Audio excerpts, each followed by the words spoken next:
ஐப்பசியில் ஓணம் அவிட்டம் சதயம் இவை ஒப்பிலவானார்கள் உலகத்தீர் எப்புவியும் பேசு புகழ் பொய்கையார் பூதத்தார் பேயாழ்வார் எப்புவியும் பேசு புகழ் பொய்கையார் பூதத்தார் பேயாழ்வார் தேசுடனே தோன்று சிறப்பால் ஐப்பசியில் ஓணம் அவிட்டம் சதயமிவை ஒப்பிலவானார்கள் உலகத்தீர் எப்புவியும் பேசு புகழ் பொய்கையார் பூதத்தார் பேயாழ்வார் தேசுடனே தோன்று சிறப்பால்.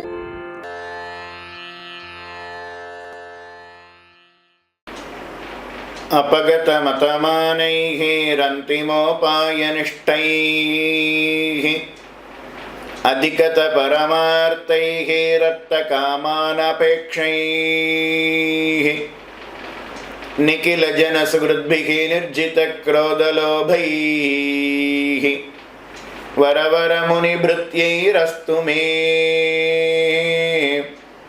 नित्ययोगः.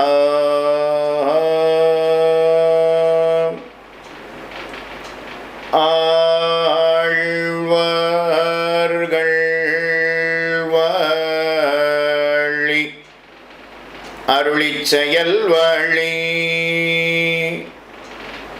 தாழ்வாதுமில் குறவர் தாம் வாழி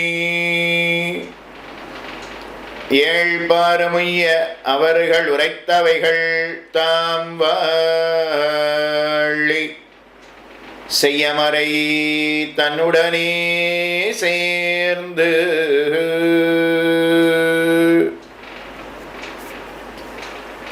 திருவரங்கன் திருமுற்றத்தடியார்கள் கூடியிருக்கக்கூடிய இன்றைய தினம் பேயாழ்வார் அருளியிருக்கக்கூடிய 3ஆம் திருவந்தாதியினுடைய கடைசி 10 பாசுரங்களை நாமும் அனுபவிக்க இருக்கிறோம்.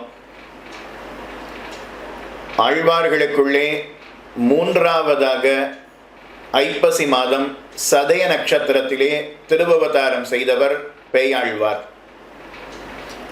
சம்ஸ்கிருதத்திலே அவருக்கு மகதாக்வயர் என்ன திருநாமம். பேயாழ்வார் அப்படின்னா அதற்கு பொருள் என்ன அப்படின்னா, தமிழ் இலக்கணத்தில் பெம்மை அப்படின்னு சொன்னால் பெருமை அப்படின்னு அர்த்தம்.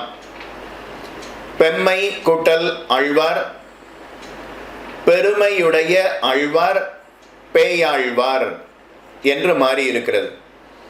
பெம்மை கூட்டல் ஆழ்வார், இந்த இம்மு மையு போயிடும், பே கூட்டல் ஆழ்வார் அப்படின்னு இருக்கும். பின்னாடி ஆ அப்படின்னு இருந்ததுன்னா முன்னாடி இருக்கக்கூடிய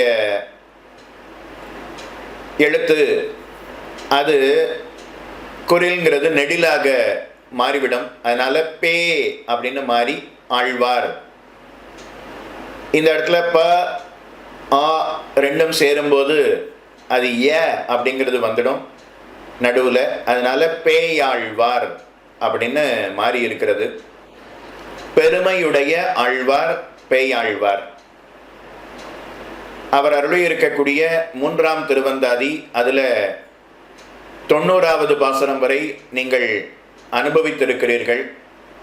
91வது பாசுரத்தில் இருந்து மேற்படி இருக்கக்கூடிய பாசுரங்களை பார்த்து கடைசி 2 பாசுரங்களையும் அனுபவித்து இன்றோடு 3ஆம் திருவந்தாதி அது பூர்த்தி செய்ய வேணும்.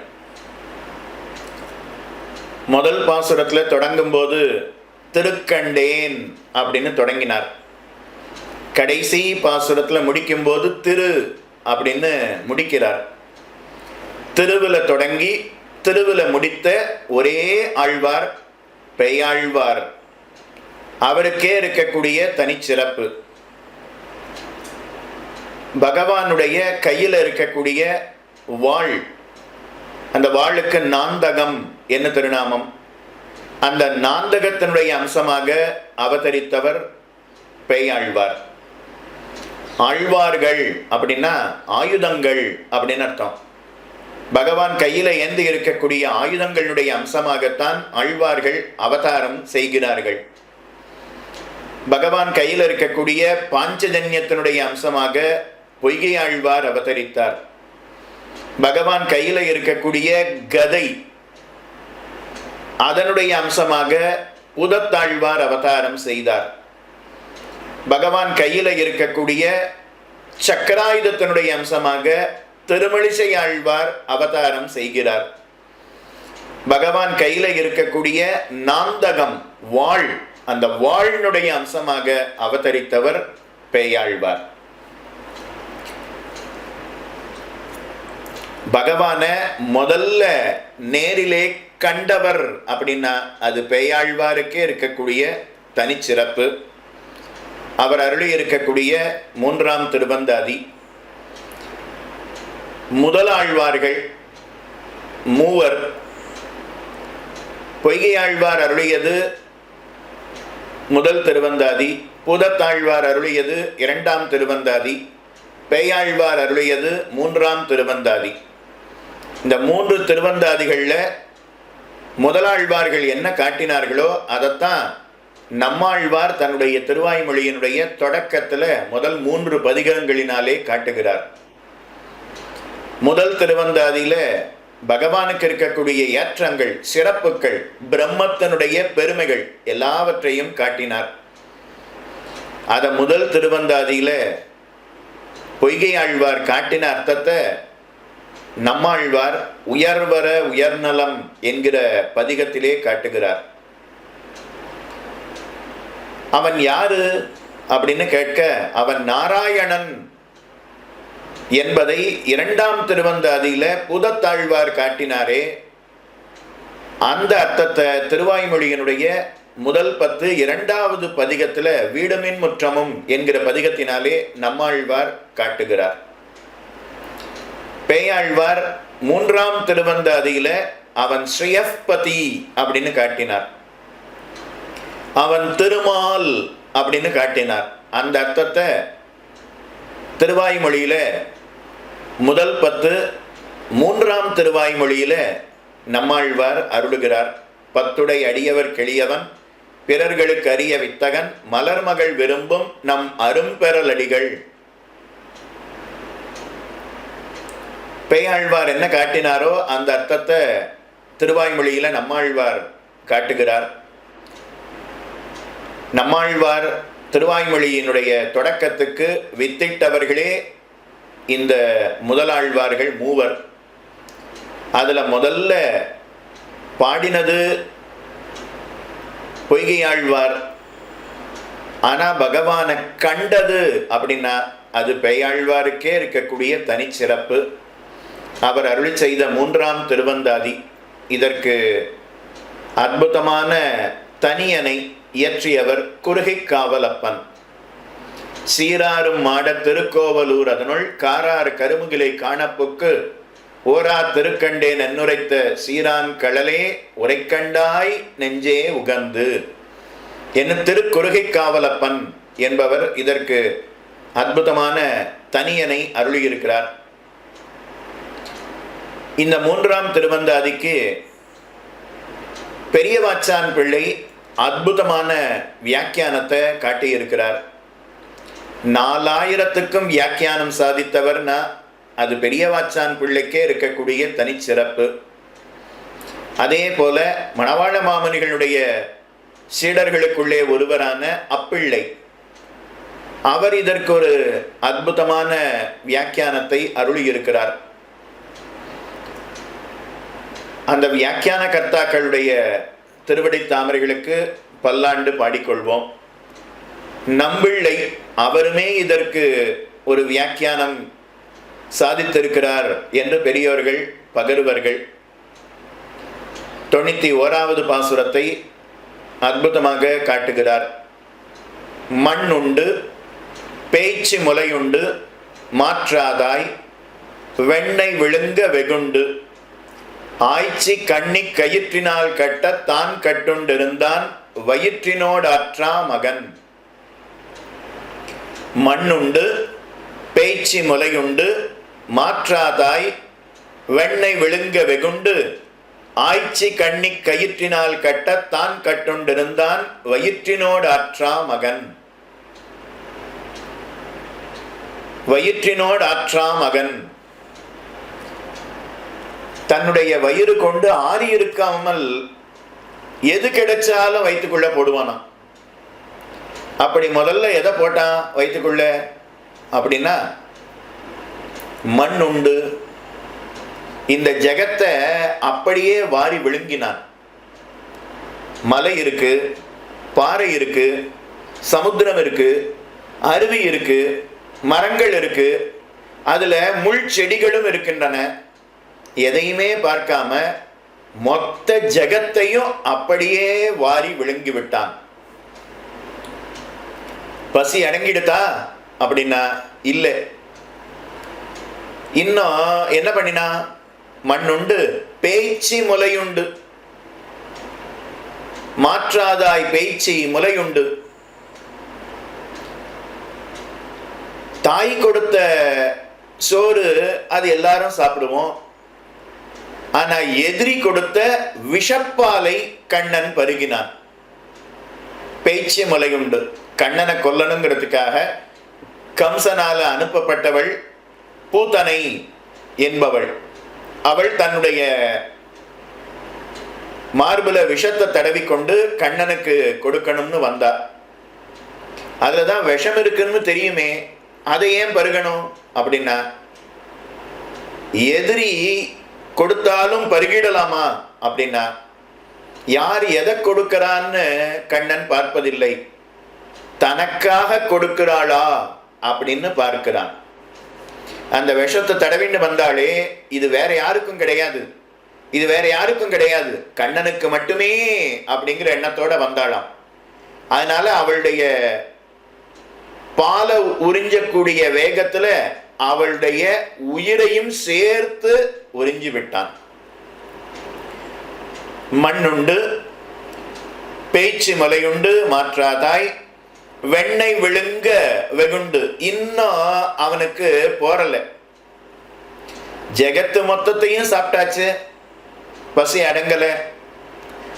எதிரி கொடுத்த பாலை பருகியாச்சு, அப்படியும் பசி அடங்கல. இப்ப எப்ப பசி அடங்கும் அப்படின்னா, வெண்ணெய் விழுங்க. திருவாய்ப்பாடியில் இருக்கக்கூடிய வெண்ணைய கண்ணன் விழுங்கினானாம். வெண்ணெய் மேல அவ்வளவு பிரீத்தியா அப்படின்னா, ஆஸ்ரித கரஸ்பரிஷம் பெற்றிருக்கக்கூடிய வெண்ணெய், அதனால அதுல அவ்வளவு பிரீத்திய காட்டினான். வெண்ணெய் விழுங்க வெகுண்டு. அதனால யசோதைக்கு கோபம் ஏற்பட்டதாம். திருவாய்ப்பாடியில் இருக்கக்கூடிய பெண்களுக்கு கோபம் ஏற்பட்டதாம். ஆய்ச்சி கண்ணி கயிற்றினால் கட்ட தான் கட்டுண்டிருந்தான். யசோதைக்கு கோபம் ஏற்பட்டு கண்ணனை கட்டி வச்சுட்டாளாம், உரல்ல கட்டி வச்சுட்டாளாம். கயிற்றினால் கட்ட தான் கட்டுண்டிருந்தான். யசோத கட்டல, அவள் கட்டவும் அடிக்கவும் ஆம்படி தான் கட்டுப்பட்டான். கண்ணினும் சிறு தாம்பினால் கட்டுண்ண பண்ணிய பெருமாயன். கண்ணன் அவன் கட்டுப்படலையான், யசோத அவனை கட்டலையான். யசோதைக்கு கட்டுப்படும்படி தன்னை ஆக்கிக் கொண்டான். கண்ணினும் சிறு தாம்பினால் கட்டுண்ண பண்ணிய பெருமாயன்னு மதுரகவி ஆழ்வார் தெரிவிக்கிறார். கட்டுண்டிருந்தான், வயிற்றினோடு ஆற்றா மகன். வயிற்றினோடு ஆற்றா மகன், வயிற்றை கொண்டு ஆறி இருக்காம இந்தந்த காரியங்களை எல்லாம் செய்தான். ஜெகத்தை உண்டான், மண் உண்டான், பேச்சு முலை உண்டான், பிரதிகூலர் பிராணனை உண்டான். அப்படி உண்டதுக்கு அப்புறமும் கூட அவனுக்கு வயிறு அடங்கவில்லை, பரியாப்தி போதும் அப்படிங்கிற எண்ணம் பிறக்கவில்லை. இப்ப ஆஸ்ரித்த கரஸ்பரிசம் பெற்றிருக்கக்கூடிய வெண்ணைய விழுங்கினான். இப்ப அவனுக்கு திருப்தி ஏற்பட்டது, போதும், அதுக்கு மேல எதையும் சாப்பிடல, போதும் அப்படிங்கிற எண்ணம் வந்துடுதான். ஆஸ்ரித்த கரஸ்பரிசம், அடியவர் கைப்பட்ட வெண்ணெய், அதுல அவ்வளவு பிரீத்தியை காட்டினான். மண்ணுண்டும் பேச்சு முலையுண்டும் மாற்றாதாய் வெண்ணெய் விழுங்க, அடியார் கைப்பட்ட திரவியமே இவனுக்கு தாரகம்னு பெரியவாச்சான் பிள்ளை வியாக்கியானத்துல தெரிவிக்கிறார். மண்ணுண்டு, மண்ணுண்டான் அப்படின்னா பூமிய மொத்த ஜெகத்தையும் விழுங்கினான் ஒரு அர்த்தம். இல்லைன்னா கிருஷ்ணாவதாரத்திலேயே மண்ணை எடுத்து சாப்பிட்டான். யசோத பார்த்து கண்ணனுக்கு தந்ததாவனம் பண்ணணும், பல் துலக்கணும் அப்படிங்கிறதுக்காக, கண்ணா பல் தேய்க்க வேண்டாமான்னு கேட்பா. கண்ணன் பார்த்து, பசுமாடு பல்லு தேய்க்குமா நான் தேய்க்கிறதுக்கு, யானை பல்ல தேய்க்குமா நான் தேய்க்கிறதுக்கு அப்படின்னு பேசினானாம்.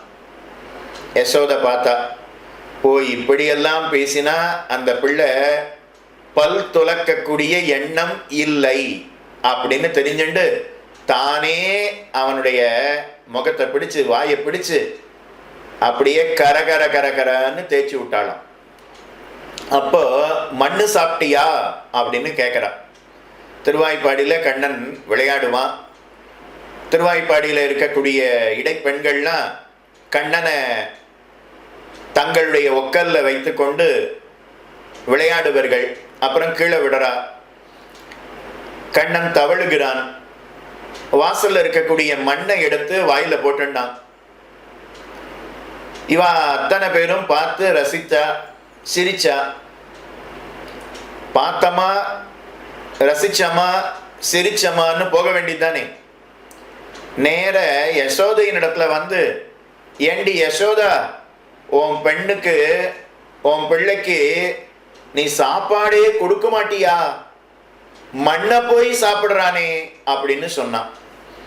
வந்தது கோபம். யசோதை நேர வந்து மண்ணு சாப்பிட்டியான்னு கேட்கிறா. இல்லைன்னு சொன்னான். ஆ காட்டு அப்படின்னு சொல்றான். ஆ காட்டுறான். அப்படியே வாயில மண் இருக்கான்னு அவ எட்டி பார்க்கிறா. பார்த்தா அதுல சகல ஜெகத்தையும் அவள் கண்டாள். பிரம்மாண்டத்தையே கண்டாள். சூரிய சந்திரர்கள் உள்ளே இருப்பதை கண்டாள். மலைகள் அத்தனையும் உள்ள இருக்கத பார்க்கிறா. சமுத்திரம், நதி, ஆறு, குளம், குட்டை, பாதாளம், மேல் லோகங்கள், மரம், செடி, கொடி, பூமி எல்லாம் கண்ணனுடைய வாய்க்குள்ள இருப்பதை அப்படியே கண்டாள். தலை சுத்தி அப்படியே கீழே விழுந்துட்டான். 6 மணி நேரம் கழிச்சு விழித்து எழுந்திருக்கிறா. அப்ப கண்ணன் பார்த்து, என் வாய்க்குள்ள இவ என்ன பார்த்தாளோ அது இவளுக்கு மறந்து போகட்டும் அப்படின்னு சங்கல்பம் பண்ணா. அதனால விழித்து எழுந்தாள். வாய்க்குள்ள என்ன பார்த்தாளோ அது ஞாபகமே இல்லையாம். மறுபடியும் இன்னொரு நாள் கண்ணனுக்கு நாக்கு வலிக்கணும் அப்படின்னு நாக்க காட்டுன்னு சொல்றா. ஐயனா வழித்தாளுக்கு அங்காந்திட வையமேளும் கண்டாள் பிள்ளை வாயுளே. நாக்கு வலிக்கணுங்கிறதுக்காக சொல்லும் போது கண்ணன் மறுத்தான். அப்போ ஆக்காட்டு, நானே நாக்கு வலிச்சு விடுறேன் அப்படின்னு கண்ணனுடைய வாயில நாக்கு தானே வலிச்சு விடணும்னு ஆக்காட்டுன்னு சொல்றா. அப்ப கண்ணன் ஆக்காட்டினான், வாயை காட்டினான். அப்ப சகல ஜெகத்தையும் கண்டாள். மறுபடியும் மூர்ச்சித்து விழுந்தாள். இன்னைக்கும் பிருந்தாவனத்துக்கு போனோம்னா பிரம்மாண்ட காட் அப்படின்னு ஓரிடம் இருக்கிறது. கண்ணனுடைய வாய்க்குள்ள பிரம்மாண்டத்தை யசோதை கண்டாலே அந்த இடம் பிரம்மாண்ட காட் அப்படின்னு பெயர். அந்த இடத்துக்கு நாம போனோம்னா பிரசாதம் எதை கொடுப்பான்னா மண்ணு, அதை கொடுப்பா. மண்ணைத்தானே கண்ணன் சாப்பிட்டான். அதனால கண்ணன் சாப்பிட்ட மண்ணு அதையே நமக்கு பிரசாதமாக கொடுப்பார்கள். மண்ணுண்டும் பேய்ச்சி முலையுண்டும். பேய்ச்சி பூத்தனை, கம்சனால அனுப்பப்பட்ட அரக்கி, ராட்சசி, கண்ணனை கொல்லணுங்கிறதுக்காக வந்தாள். திருவாய்ப்பாடியில வரும்போது அவ ராட்சசியினுடைய உருவத்துல வரலையாம், ஒரு அழகிய அப்சர ஸ்திரீயினுடைய உருவத்தை எடுத்துக்கொண்டு வந்தாளாம். திருவாய்ப்பாடியில இருக்கிறவாள்லாம், கோகுலத்துல இருக்கிறவாள்லாம், இவ்வளவு அழகா ஒரு பெண்ணு வராளே, யாரு இவ, யாரா இருக்கணும் தெரியுமா, லக்ஷ்மி தேவியாகத்தான் இருக்கணும் அப்படின்னு முடிவு பண்ணினாளாம். ஏன்னா யசோதைக்கு ஒரு பிள்ளை பிறந்திருக்கான். அவன் யாரு அப்படின்னா நாராயணனை போல இருக்கிறபடியினால சாட்சாத் நாராயணனை தேடி லக்ஷ்மி தேவி வரணும் இல்லையா, அதனால லக்ஷ்மி தேவி தான் கோகுலத்துக்கு வந்திருக்கிறாள் போலும் அப்படின்னு நினைச்சாளாம். அவ நேர யசோதையின் இடத்துல போய், நான் யாருக்கு பால் கொடுத்தாலும் அந்த குழந்தை தீர்காயுசோட இருக்கும், உன் குழந்தைக்கும் நான் பால் கொடுக்கிறேன்னு சொன்னான். யசோதை இவளுடைய அழகுல மயங்கி போய் குழந்தையை எடுத்து கொடுத்துட்டா. அந்த குழந்தைய மடியில வச்சுண்டு ராட்சசியினுடைய உருவத்தை எடுத்துண்டு இவ பாலை கொடுக்கிறா, விஷப்பாலை கொடுக்கிறா. அவ என்ன நினைச்சான்னா, ஐயோ அப்படின்னு அந்த பிள்ளை அலற போறதுன்னு நினைச்சா. ஆனா நடந்தது வேறு. பாலை உறிஞ்சிற வேகத்துல அவளுடைய பிராணனையும் உறிஞ்சி விட்டான் கண்ணன். அவ பார்த்து, ஐயோ விட்டுடு, கண்ணா அப்படின்னு அலறிக்கொண்டு அவ பிராணனை விட்டாள்.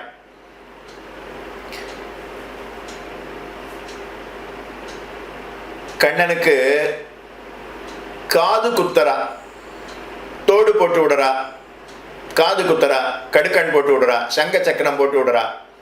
கண்ணன் வரமாட்டேன் அப்படின்னு இருக்கான்.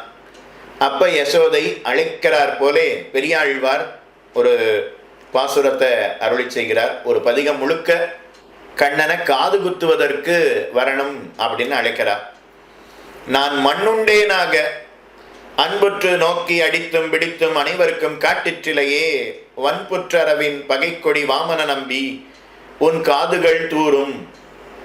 12 நாம பாட்டு இந்த பதிகம். கேசவ, மாதவ, கோவிந்த, விஷ்ணு, மதுசூதன, திரிவிக்ரம, வாமன, ஸ்ரீதர, ரிஷிகேஷ, பத்மநாப, தாமோதர அப்படின்னு 12 திருநாம பாட்டு. ஒரு பாசுரத்திலையும் அந்த 12 திருநாமங்கள், அதுல ஒரு திருநாமங்களை வைக்கிறார். அதுல வாமன அப்படிங்கிறத இந்த பாசுரத்துல வைக்கிறார். கண்ணா, உனக்கு காதுல சங்க சக்கரம் போடணும், கடுக்கண் போட்டு விடணும், தோடு போட்டு விடணும், வா காது குத்தணும் அப்படின்னு அழைக்கும் போது கண்ணன் வரமாட்டேன்னு மறுக்கிறான். அப்ப கண்ணனுக்கு பிடிச்சமான விஷயங்களை எல்லாம் சொல்லி அழைக்கிறார்.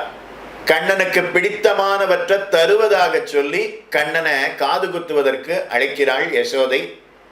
அந்த பாவனையில பெரியாழ்வார் பாடுகிறார். நான் மண்ணுண்டேனாக அன்புற்று நோக்கி அடித்தும் பிடித்தும் அனைவருக்கும் காட்டிற்றிலையே, என்ன வான்னு அழைக்கிறியே, வந்தவுடனே கோகுலத்துல இருக்கக்கூடிய பெண்களிடத்துலலாம் நீ என்ன சொல்லுவ தெரியுமா, என் பிள்ளை மண்ணை சாப்பிட்டான் தெரியுமா, அவன் வாயை பாருங்க, மண்ணு சாப்பிட்ட பிள்ளையாக்கும் அப்படின்னு எல்லார்ட்டையும் காட்டுவ, அதுக்குத்தான் நான் வரணுமா, வரமாட்டேன் அப்படின்னு சொல்றானா. எதுக்காக சொல்ல வந்தேன்னா, கண்ணன் மண்ணுண்டது அப்படிங்கிறது ஜெகத் பிரசித்தம். அதனால பேச்சு முலையுண்டும் மாற்றாதாய் ஆய்ச்சி வெண்ணெய் விழுங்க, ஆய்ச்சின்னா யசோதை. அந்த யசோதை கண்ணன் வெண்ணெய் சாப்பிட்டதை பார்த்து வெகுண்டு அவ பார்த்து கயிற்றுனால கட்டி வச்சாளாம். கண்ணி குறுங்கயிற்றால் கட்டுண்டான் காணேடி அப்படின்னு திருமங்கை ஆழ்வார் அருளி செய்கிறார். அவ வாங்கிண்டு வரும்போது பெரிய கயிறாத்தான் வாங்கின்னு வந்து வச்சிருப்பா. ஆனா அவ ஜலம் எடுக்கணும்னு வெளியில போன உடனே கண்ணன் பார்த்து, இவ்வளோ பெரிய கயிறா இருந்ததுன்னா என்னை கட்டிடுவாளே சுலபத்துல, அதனால அது எல்லாத்தையும் சின்ன சின்ன துண்டு துண்டு துண்டு துண்டா வெட்டி வச்சிருவானாம். அதனால குறுங்கயிறு, குறுங்கயிறு, அந்த குறுங்கயிறு எல்லாத்தையும் முடிச்சு போட்டு இவன் மறுபடியும் பெரிய கயிறா ஆக்கி வச்சிருக்கா. கண்ணி குறுங்கயிற்றால் குறுங்கயிறு. கண்ணி அப்படின்னா அதுல முடிச்சு போட்டு இருக்கு இல்லையா, அதனால கண்ணியா இருக்கு. அதை வச்சு கட்டும்போது உறுத்தும். அதனால கண்ணி நுண் சிறு தாம்பினால், தாம்பு கயிறு, சிறு தாம்பு சின்னதா இருக்கக்கூடிய கயிறு, நுண் அப்படின்னா நல்லா அழுந்து இருக்கக்கூடிய, நல்லா அழுந்து இருக்கக்கூடிய, கண்ணி நல்லா சேர்த்து முடிச்சு போட்டு வச்சிருக்கக்கூடிய அந்த கயிற்றினால கண்ணனை கட்டினாலும். கண்ணனை அவ கட்டல, அவ கட்டும்படி, அவளுக்கு கட்டுப்படும்படி தான் தன்னை ஆக்கி கொண்டான். பீஷாஸ்மாத் வாதஃ பவதே பீஷோதேதி சூர்யः பீஷாஸ்மாத் அக்னிச்சேந்திரஸ்ச மிருத்யுர்தாவத பஞ்சம இதி அப்படின்னு உபனிஷத் வாக்கியம். பீஷாஸ்மாத் வாதஃ பவதே, காற்று அது சரியா வேலை செய்யறது, வீசுகிறது. அது திருமால் நாராயணன் பிரம்மத்துக்கு பயந்து, நாராயணனுக்கு பயந்து சரியா காற்று வீசுகிறது. நாராயணனுக்கு பயந்து சரியா சூரிய உதயம் அந்த நேரத்தில் ஆறுது. அவனிடத்துல இருக்கக்கூடிய பயம் காரணமாக தேவர்கள்லாம் தங்கள் தங்கள் காரியங்களை சரியா செய்யறானாம். அப்படி தேவதைகள்லாம் அவனை கண்டு பயந்து தங்கள் காரியம் செய்து கொண்டு இருக்க, அப்பேற்பட்ட தேவதைகளை நியமிக்கக்கூடிய பகவான் யசோதைக்கு பயப்பட்டு நிற்கிறானே, இது என்ன ஆச்சரியம் அப்படின்னு மயங்கி நிற்கிறார்கள் ஆழ்வார்கள். தாயெடுத்த சிறுகோலுக்கு உழைந்தோடி தயிருண்ட வாய்த்துடைத்த மைந்தன். யசோதை பார்த்து கம்பை எடுத்துட்டான்னா அவ்வளவுதான், கண்ணன் பயந்து நடுங்கி போயிடுவானாம், ஓட ஆரம்பிச்சுடுவானாம். நெய்யுன் வார்த்தையுள் அன்னை கோல் கொள்ள நீயுன் தாமரை கண்கள் நீர் மல்க பையவே நிலையும் வந்து என் நெஞ்சை உருக்குங்களே. எப்பேற்பட்ட சர்வேஸ்வரன், அவன் கோகுலத்துல பிறந்ததே ஆச்சரியம், வளர்ந்தது அதை விட ஆச்சரியம். வெண்ணைய களவாடினான் அப்படின்னு சொல்லுவது, யசோதை அவ கட்டும்படி தன்னை ஆக்கிக் கொள்வது, இது எல்லாம் என்ன ஆச்சரியம், என்ன ஆச்சரியம் அப்படின்னு நம்மாழ்வார் திருவாய்மொழியில வெகு அற்புதமாக அருளி செய்கிறார். முழுதும் வெண்ணை அழைந்து தொட்டொன்னும் முகிழிலம் சிறு தாமரை கையும் எழில்கொள் தாம்பு கொண்டு அடிப்பதற்கு எழுகு நிலையும் வெண்தயிர் தோய்ந்த செவ்வாயும் அழுகையும் அஞ்சி நோக்கம் அந்நோக்கம் தொழுகையும் இவை கண்ட யசோதை தொல்லையின்ப திருதி கண்டாளே. பெருமாள் திருமொழியில குலசேகர ஆழ்வார் அருளி செய்கிறார். முழுதும் வெண்ணை அழைந்து தொட்டுண்ணும், கிடைச்சதுன்னா அப்படியே சாப்பிடாம அப்படியே கைய போட்டு அலைஞ்சுட்டே இருப்பானாம். முகிழிலம் சிறு தாமரை கையும், அப்போ வெண்ணெய் அழையும் போது அவனுடைய கையை பார்த்தா அது தாமரை கை. தாமரை எவ்வளவு அழகா இருக்குமோ அந்த அழகு மொத்தமா அந்த கையில தெரிஞ்சுதான். எழில்கள் தாம்பு கொண்டு அடிப்பதற்கு எழுகு நிலையும், அவ கைத்த வச்சு கட்டிடுவாளோ அப்படின்னு அப்படியே சுத்தி பயந்து பயந்து பார்க்கறானே. வெண்தயிர் தோய்ந்த செவ்வாயும், வெண்ணெய் தயிர் அதெல்லாம் சாப்பிட்டுட்டு வாயை தொடச்சிக்க மாட்டான், இந்த மீதி இருக்கிறத வாயிலேயே தொடச்சுப்பான். வாயை தொடக்கிறது வேற, வாயிலேயே தொடக்கிறது வேற. நாமெல்லாம் சாப்பிட்டுட்டு வாயை தொடச்சுப்போம், கண்ணன் சாப்பிட்டுட்டு வாயிலேயே தொடச்சுப்பான். அழுகையும், அவ கட்டிட்டான்னா அழுதுடுவானாம்.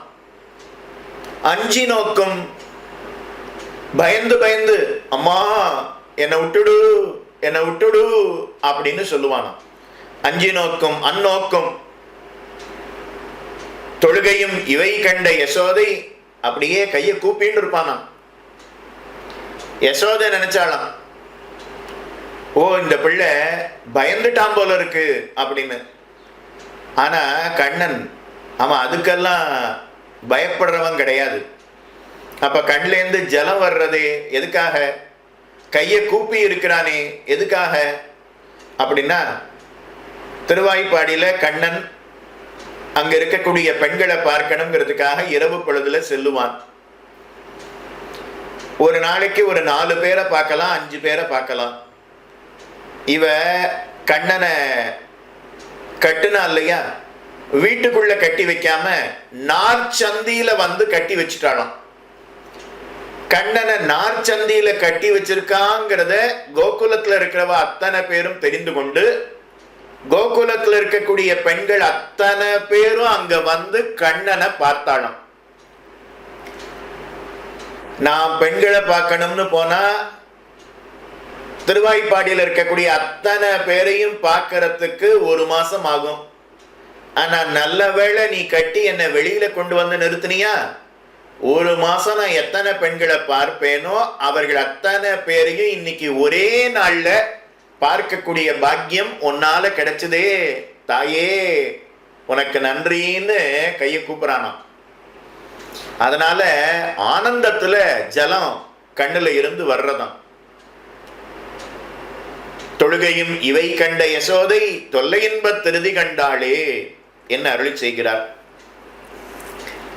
வெண்ணைய தான் அப்படியே விழுங்கினான். தயிரா இருந்தாலும் விழுங்கிடுவான், பாலா இருந்தாலும் அப்படியே சாப்பிட்டுடுவான், நெய்யா இருந்தாலும் அப்படியே பருகி விடுவான். கண்ணனுக்கு எதுவா இருந்தாலும் அதை அப்படியே சாப்பிட்டுடணும். அடுத்த நிலைக்கு மாற்றுவதில் கண்ணனுக்கு விருப்பம் இல்லை, கிடையாது.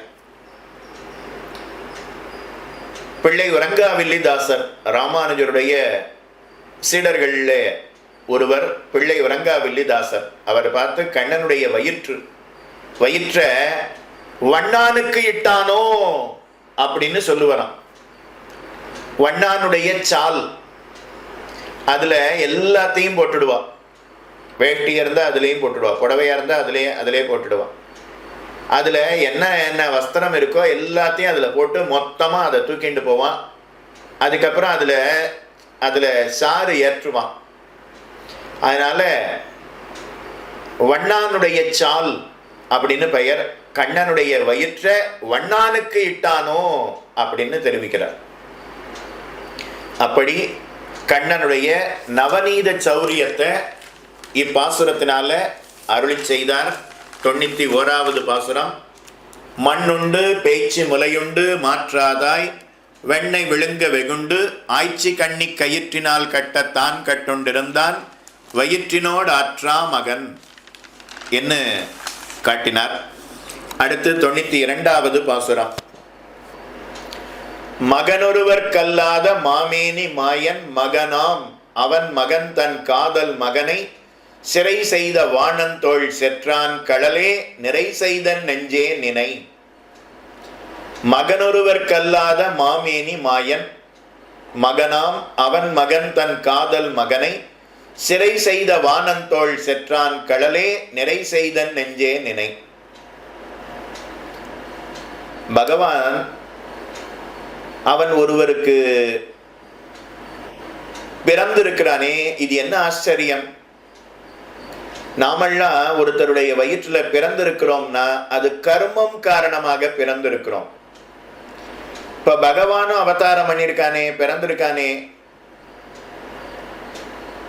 அவனும் ஏதோ ஒரு கர்மம் காரணமாக பிறந்திருக்கிறானா அப்படின்னா கிடையாது.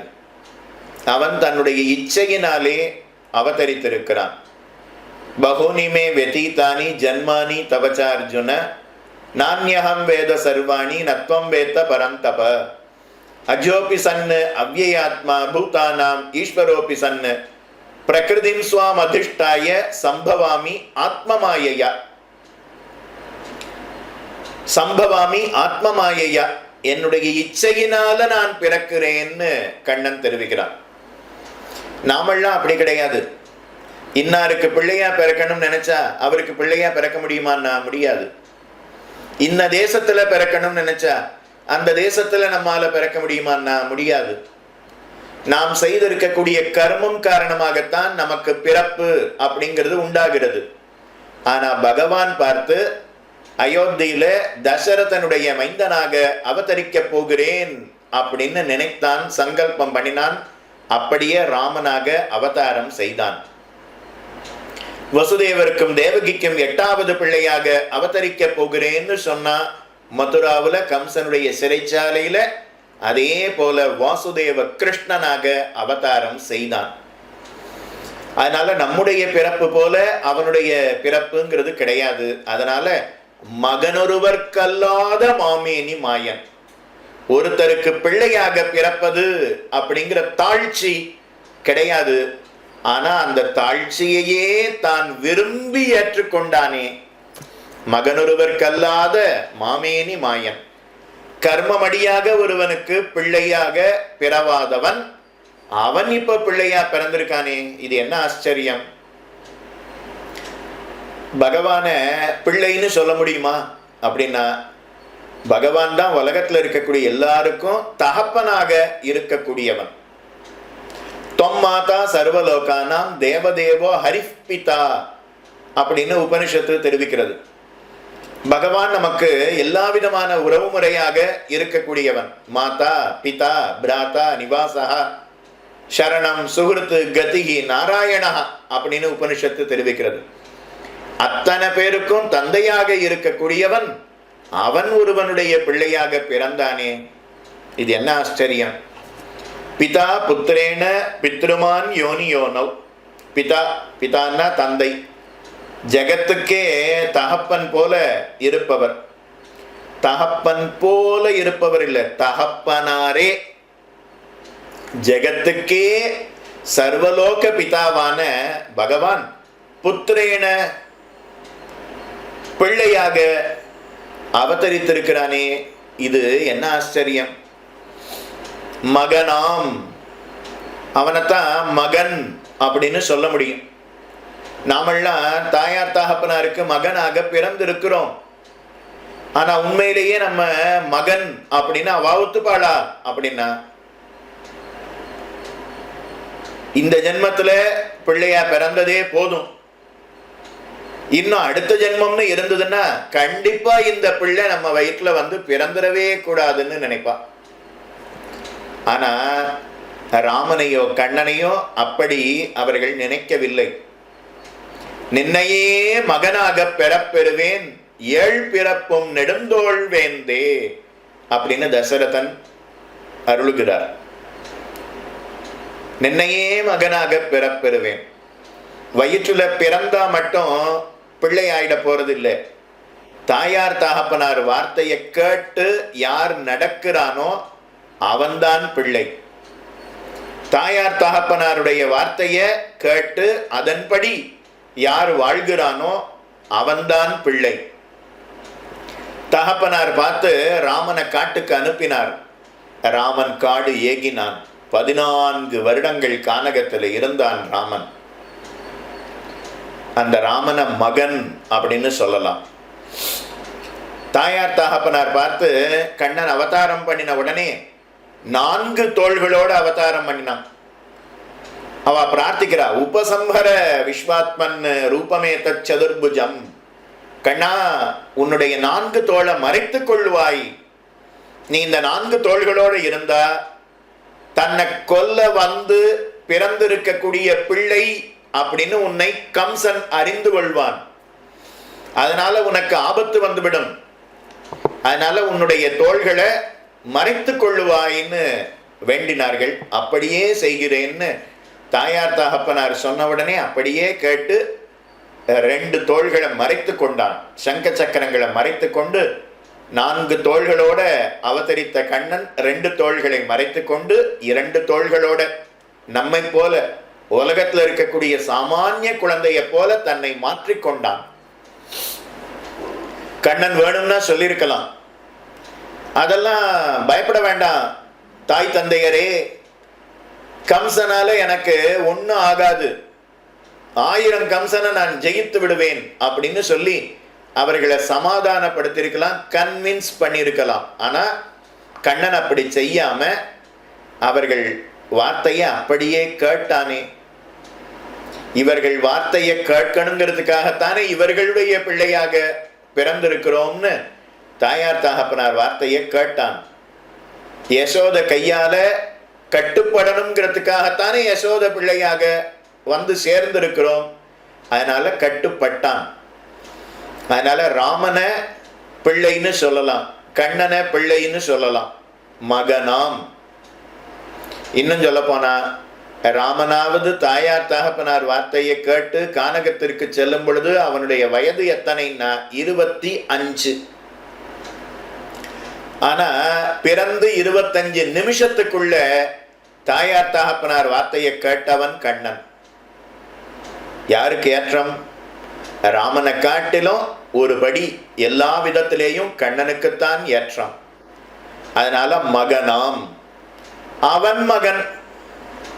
அந்த கண்ணனுக்கு ஒரு பிள்ளை பிறந்தா அவனுக்கு பிரத்யும்னன் அப்படின்னு பெயர்.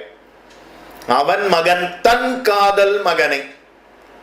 அந்த பிரத்யும்னனுக்கு ஒரு பிள்ளை பிறந்தான், அவனுக்கு அனிருத்தன் அப்படின்னு பெயர். கண்ணனுக்கு அனிருத்தன் யாருன்னா பேரன். காதல் மகனை, மகனை சொல்லும் போது பிரத்யும்னனை சொல்லும் போது வெறும்ன மகன்னு சொல்லிட்டார். பேரனை சொல்லும் போது காதல் மகனை அப்படின்னா பிள்ளையின் இடத்துல எவ்வளவு அன்பு இருக்கோ அதை காட்டிலும் இரட்டிப்பு மடங்கு பேரன் இடத்துல இருக்குமா. கண்ணனுக்கு பிரத்யும்னன் இடத்துல எவ்வளவு அன்போ அதை காட்டிலும் 2 மடங்கு பிரத்யும்னனுடைய பிள்ளையான அனிருத்தன் இடத்துல அவனுக்கு உண்டானதான். அதனால அவன் மகன் தன் காதல் மகனை சிறை செய்த வானன் தோள் செற்றான் கடலே நிறை செய்தன் நெஞ்சே நினை. பிரத்யும்னனை பிறந்தவுடனே சம்பரன் அப்படின்னு ஒரு அசுரன் தூக்கி சென்று சமுத்திரத்துல வீசி விட்டான். அந்த குழந்தைய ஒரு மீன் விழுங்கியது. அந்த மீனை ஒரு செம்படவன், ஒரு வலைஞன், ஒரு மீனவர், அவர் வலை வீசி பிடித்து எடுத்து பார்க்கும்போது அதுக்குள்ள ஒரு குழந்தை இருந்தது. அந்த குழந்தைய, அந்த மீனை விற்பனை பண்ணிட்டான். அந்த மீனை வாங்கிட்டு போய் ஒரு சமையல்காரன் அறுத்து பார்த்தா அதுல குழந்தை இருந்தது. அந்த குழந்தைய அரண்மனையில் இருக்கக்கூடிய ஒரு தாதி இடத்துல கொடுத்து இந்த குழந்தைய ஜாக்கிரதையா வளர்ப்பாயின்னு சொன்னான். அந்த குழந்தை வளர்ந்தது. அவனுக்கு பிரத்யும்னன் பெயர். அதுக்கப்புறம் பிரத்யும்னன் சம்பரன் அப்படிங்கிற அசுரனை கொன்றான். மாயாவதிய கல்யாணம் செய்து கொண்டான். பிரத்யும்னனுக்கும் மாயாவதிக்கும் பிறந்த பிள்ளை அனிருத்தன் அப்படின்னு பெயர்.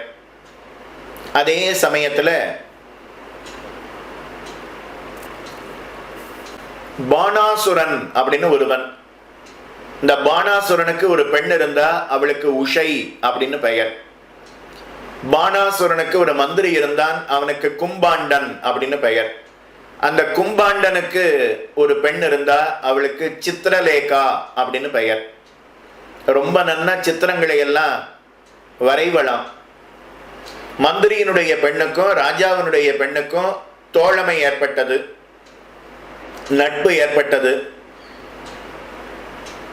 அந்த தோழி பார்த்து அனிருத்தனுக்கும் உனக்கும் கல்யாணம் செய்து வைக்கிறேன் அப்படின்னு சொன்னான்.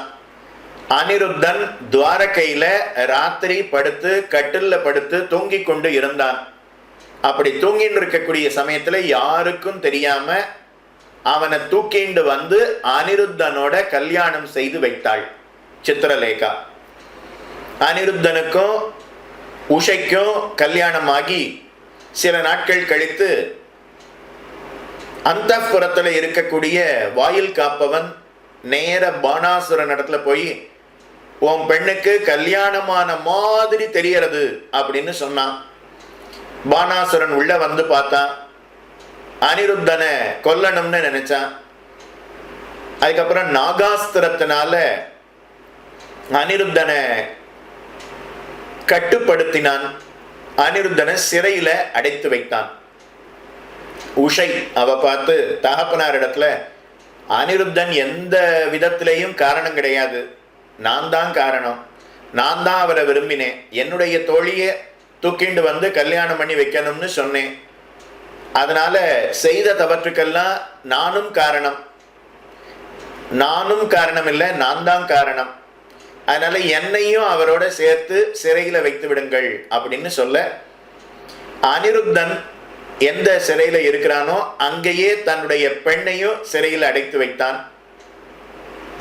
6 மாசமா தம் பேரனை காணமேன்னு கண்ணன் தேடின்னு இருக்கான்.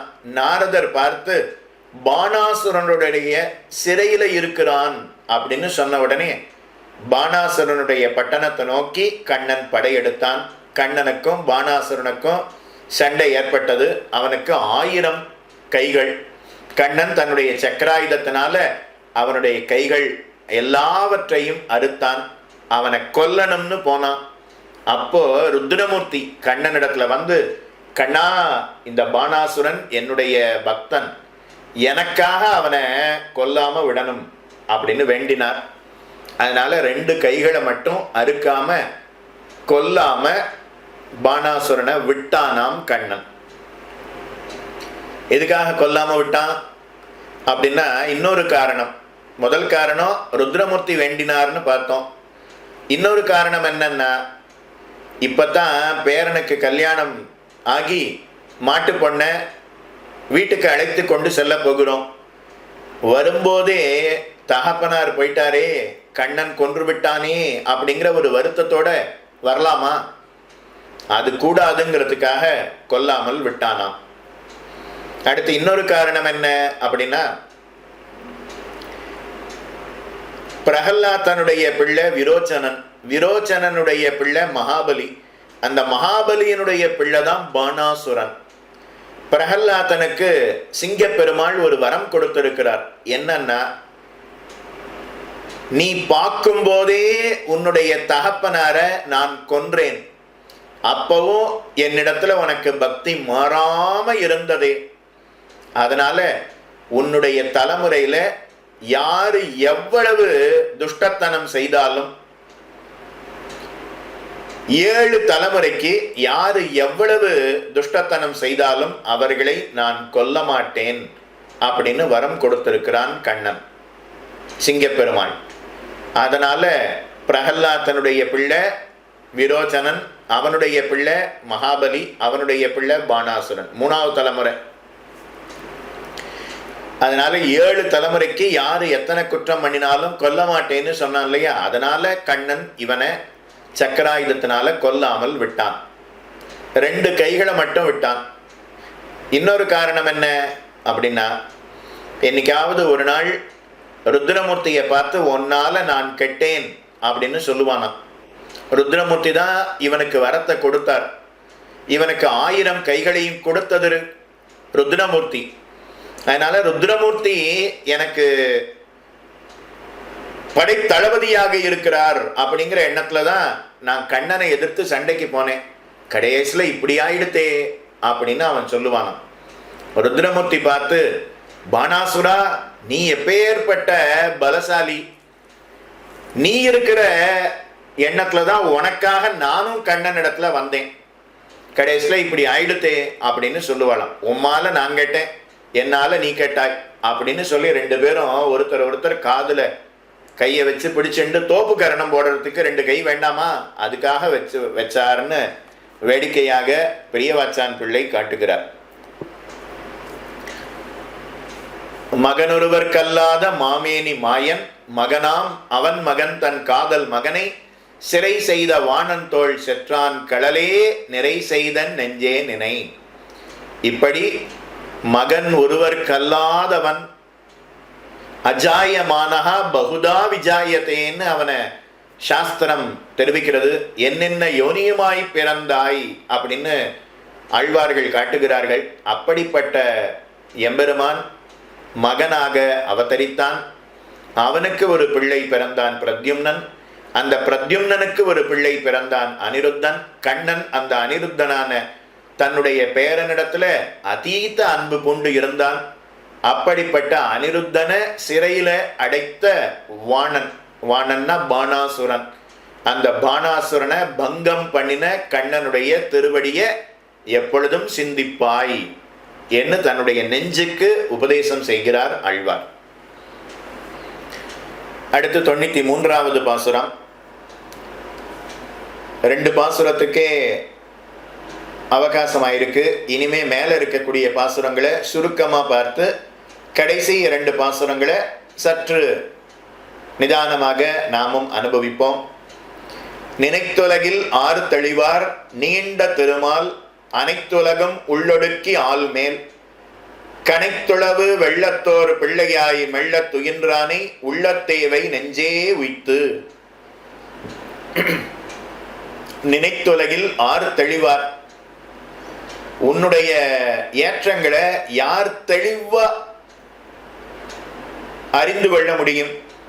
நீண்ட திருமால் அனைத்துலகம் உள்ளொடுக்கி ஆள்மேல், சர்வசக்தனான எம்பெருமான் அவன் ஆளிலை மேல சயனித்துக் கொண்டு இருந்தானே. கனைத்துளவு வெள்ளத்தோர் பிள்ளையாய் மெல்லத் துயின்றானை உள்ளத்தேவை நெஞ்சே உய்த்து. மார்க்கண்டேயர் அப்படிங்கிற மகரிஷி பகவானை குறித்து தவம் புரிந்தார். பகவான் அவருக்கு காட்சி கொடுத்து என்ன வேணும் அப்படின்னு கேட்க, உனக்கு சேராததை சேர்க்கக்கூடிய சாமர்த்தியம் அப்படின்னு ஒரு சக்தி இருக்காமே, அதை எனக்கு காட்ட வேணும், அதை நான் அறிந்து கொள்ள வேணும்னு வேண்டினார். சில நாட்கள்ல உமக்கு நானே காட்டுகிறேன்னு வரம் கொடுத்தான், ஆசீர்வாதம் பண்ணினான். சில நாட்கள் ஆனது. ஒரு நாள் பிரளயம் ஏற்பட்டது. அத்தனை லோகங்களும் ஜலத்துல மூழ்கின.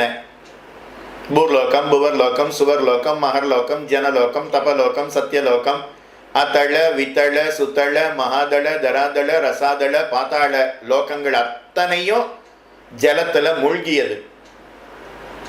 மார்க்கண்டேயருடைய ஆசிரமமும் மூழ்கியது. மார்க்கண்டேயர் ஜலத்துல தத்தளிக்கிறார். அவரை விழுங்கணும்னு ஒரு முதலை வர்றது.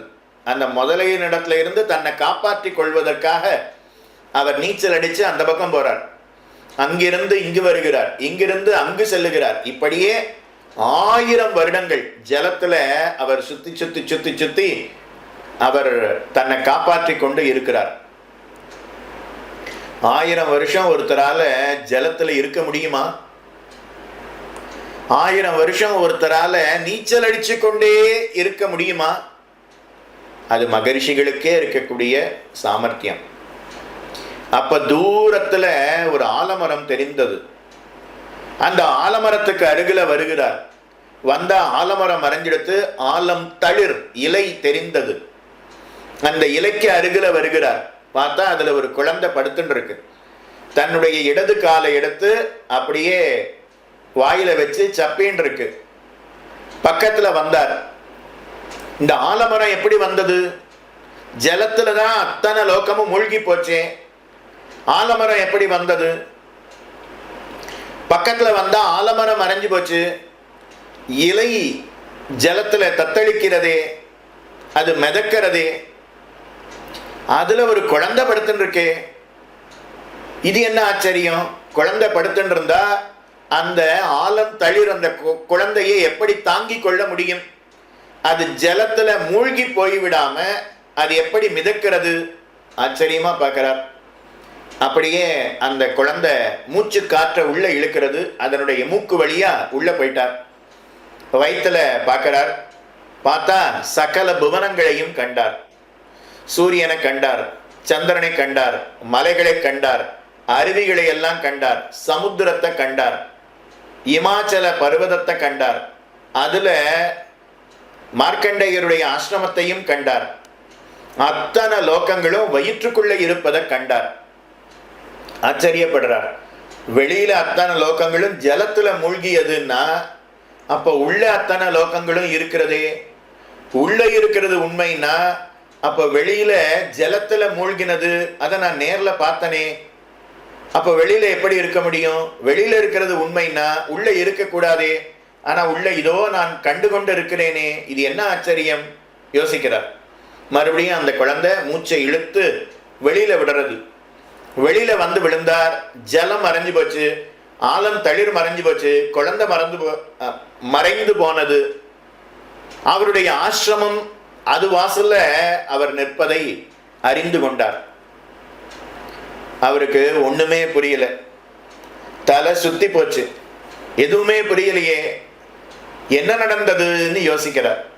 அப்போ சங்க சக்கரதாரியாக திருமால் காட்சி கொடுத்து, மார்க்கண்டேயரே, முன்னொரு காலத்துல சேராததை சேர்க்கக்கூடிய சாமர்த்தியம், அகடித்த கடனா சாமர்த்தியத்தை நான் அறிந்து கொள்ள வேணும்னு என்னிடத்துல வேண்டினீரே, அதைத்தான் நாம் உமக்கு காட்டினோம் அப்படின்னு சொன்னாராம். ஆலந்தளிர்ல பகவான் சயனித்து கொண்டானே, இது என்ன ஆச்சரியம், என்ன ஆச்சரியம்னு பகவானுடைய அகடித கடனா சாமர்த்தியம். கழுத்துக்கு மேல பார்த்தா சிங்க முகம், கழுத்துக்கு கீழே பார்த்தா மனித உடல். எங்கேயாவது சிங்க முகமும் மனித உடலும் சேருமா? ஆனா சேர்த்தானே, அதுதான் சாமர்த்தியம். அதனால ஆலந்தளிர்ல பகவான் சயனித்து கொண்டான். ஆலன்று வேலை நீர் உள்ளதோ விண்ணதோ மன்னதோ சோலைசூழ் குன்னெடுத்தாய் சொல்லு அப்படின்னு காட்டினார். அந்த அகடித்த கடனா சாமர்த்தியத்தை அறிந்து அந்த பகவானை எப்போதும் நெஞ்சில வைத்து கொள்வாய். காம குரோத லோப மோக மத மாத்சரியங்களை மனசுல இருந்து போக்கி பகவானை மனதில் வைத்து கொள்வீர் அப்படின்னு தன்னுடைய நெஞ்சுக்கு உபதேசம் செய்கிறார். அடுத்து 94வது பாசுரம். உய்த்துணர் வெண்ணும் ஒளிகொள் விளக்கேற்றி வைத்தவனை நாடி வலைப்படுத்தேன், மெத்தனவே நின்னான் இருந்தான் கிடந்தான் என் நெஞ்சத்து பொன்னாமை மாயன் புகுந்து. உய்த்துணர் வென்றும் ஒளிகொள் விளக்கேற்றி வைத்தவனை நாடி வலைப்படுத்தேன், மெத்தனவே நின்னான் இருந்தான் கிடந்தான் என் நெஞ்சத்து பொன்னாமை மாயன் புகுந்து. ஒளியோடு இருக்கக்கூடிய விளக்க ஏற்றணுமா, அப்பதான் பகவானை காண முடியுமா. நாம விளக்கேற்றுறோம், எண்ணெய் விடுறோம், நெய் விடுறோம், திரி போடுறோம், அதுல இருந்து புகை அப்படிங்கிறது வருது இல்லையா, அப்படி வரக்கூடாது. புகை முதலான அழுக்கையுடைய தீபம் அதை ஏற்றாம எதை ஏற்றணும்னா ஞானத்தையே எண்ணெயாகவும் திரியாகவும் வச்சு ஒரு விளக்கை ஏற்றணுமா. அந்த விளக்கு அது உய்த்துணர்வென்றும் ஒளிகொள் விளக்கு, அது ஞானம் அப்படிங்கிற விளக்கு. அந்த விளக்கை ஏற்றி வைத்து அவனை நாடி வலைப்படுத்தேன். அவனை என் மனசுக்குள்ள வச்சிருக்கேன், மனசுல இருந்து விட்டுட மாட்டேன். ஆனுகூல்யம் அப்படிங்கிற வலை, அந்த வலையை விரிச்சு வச்சிருக்கணுமா.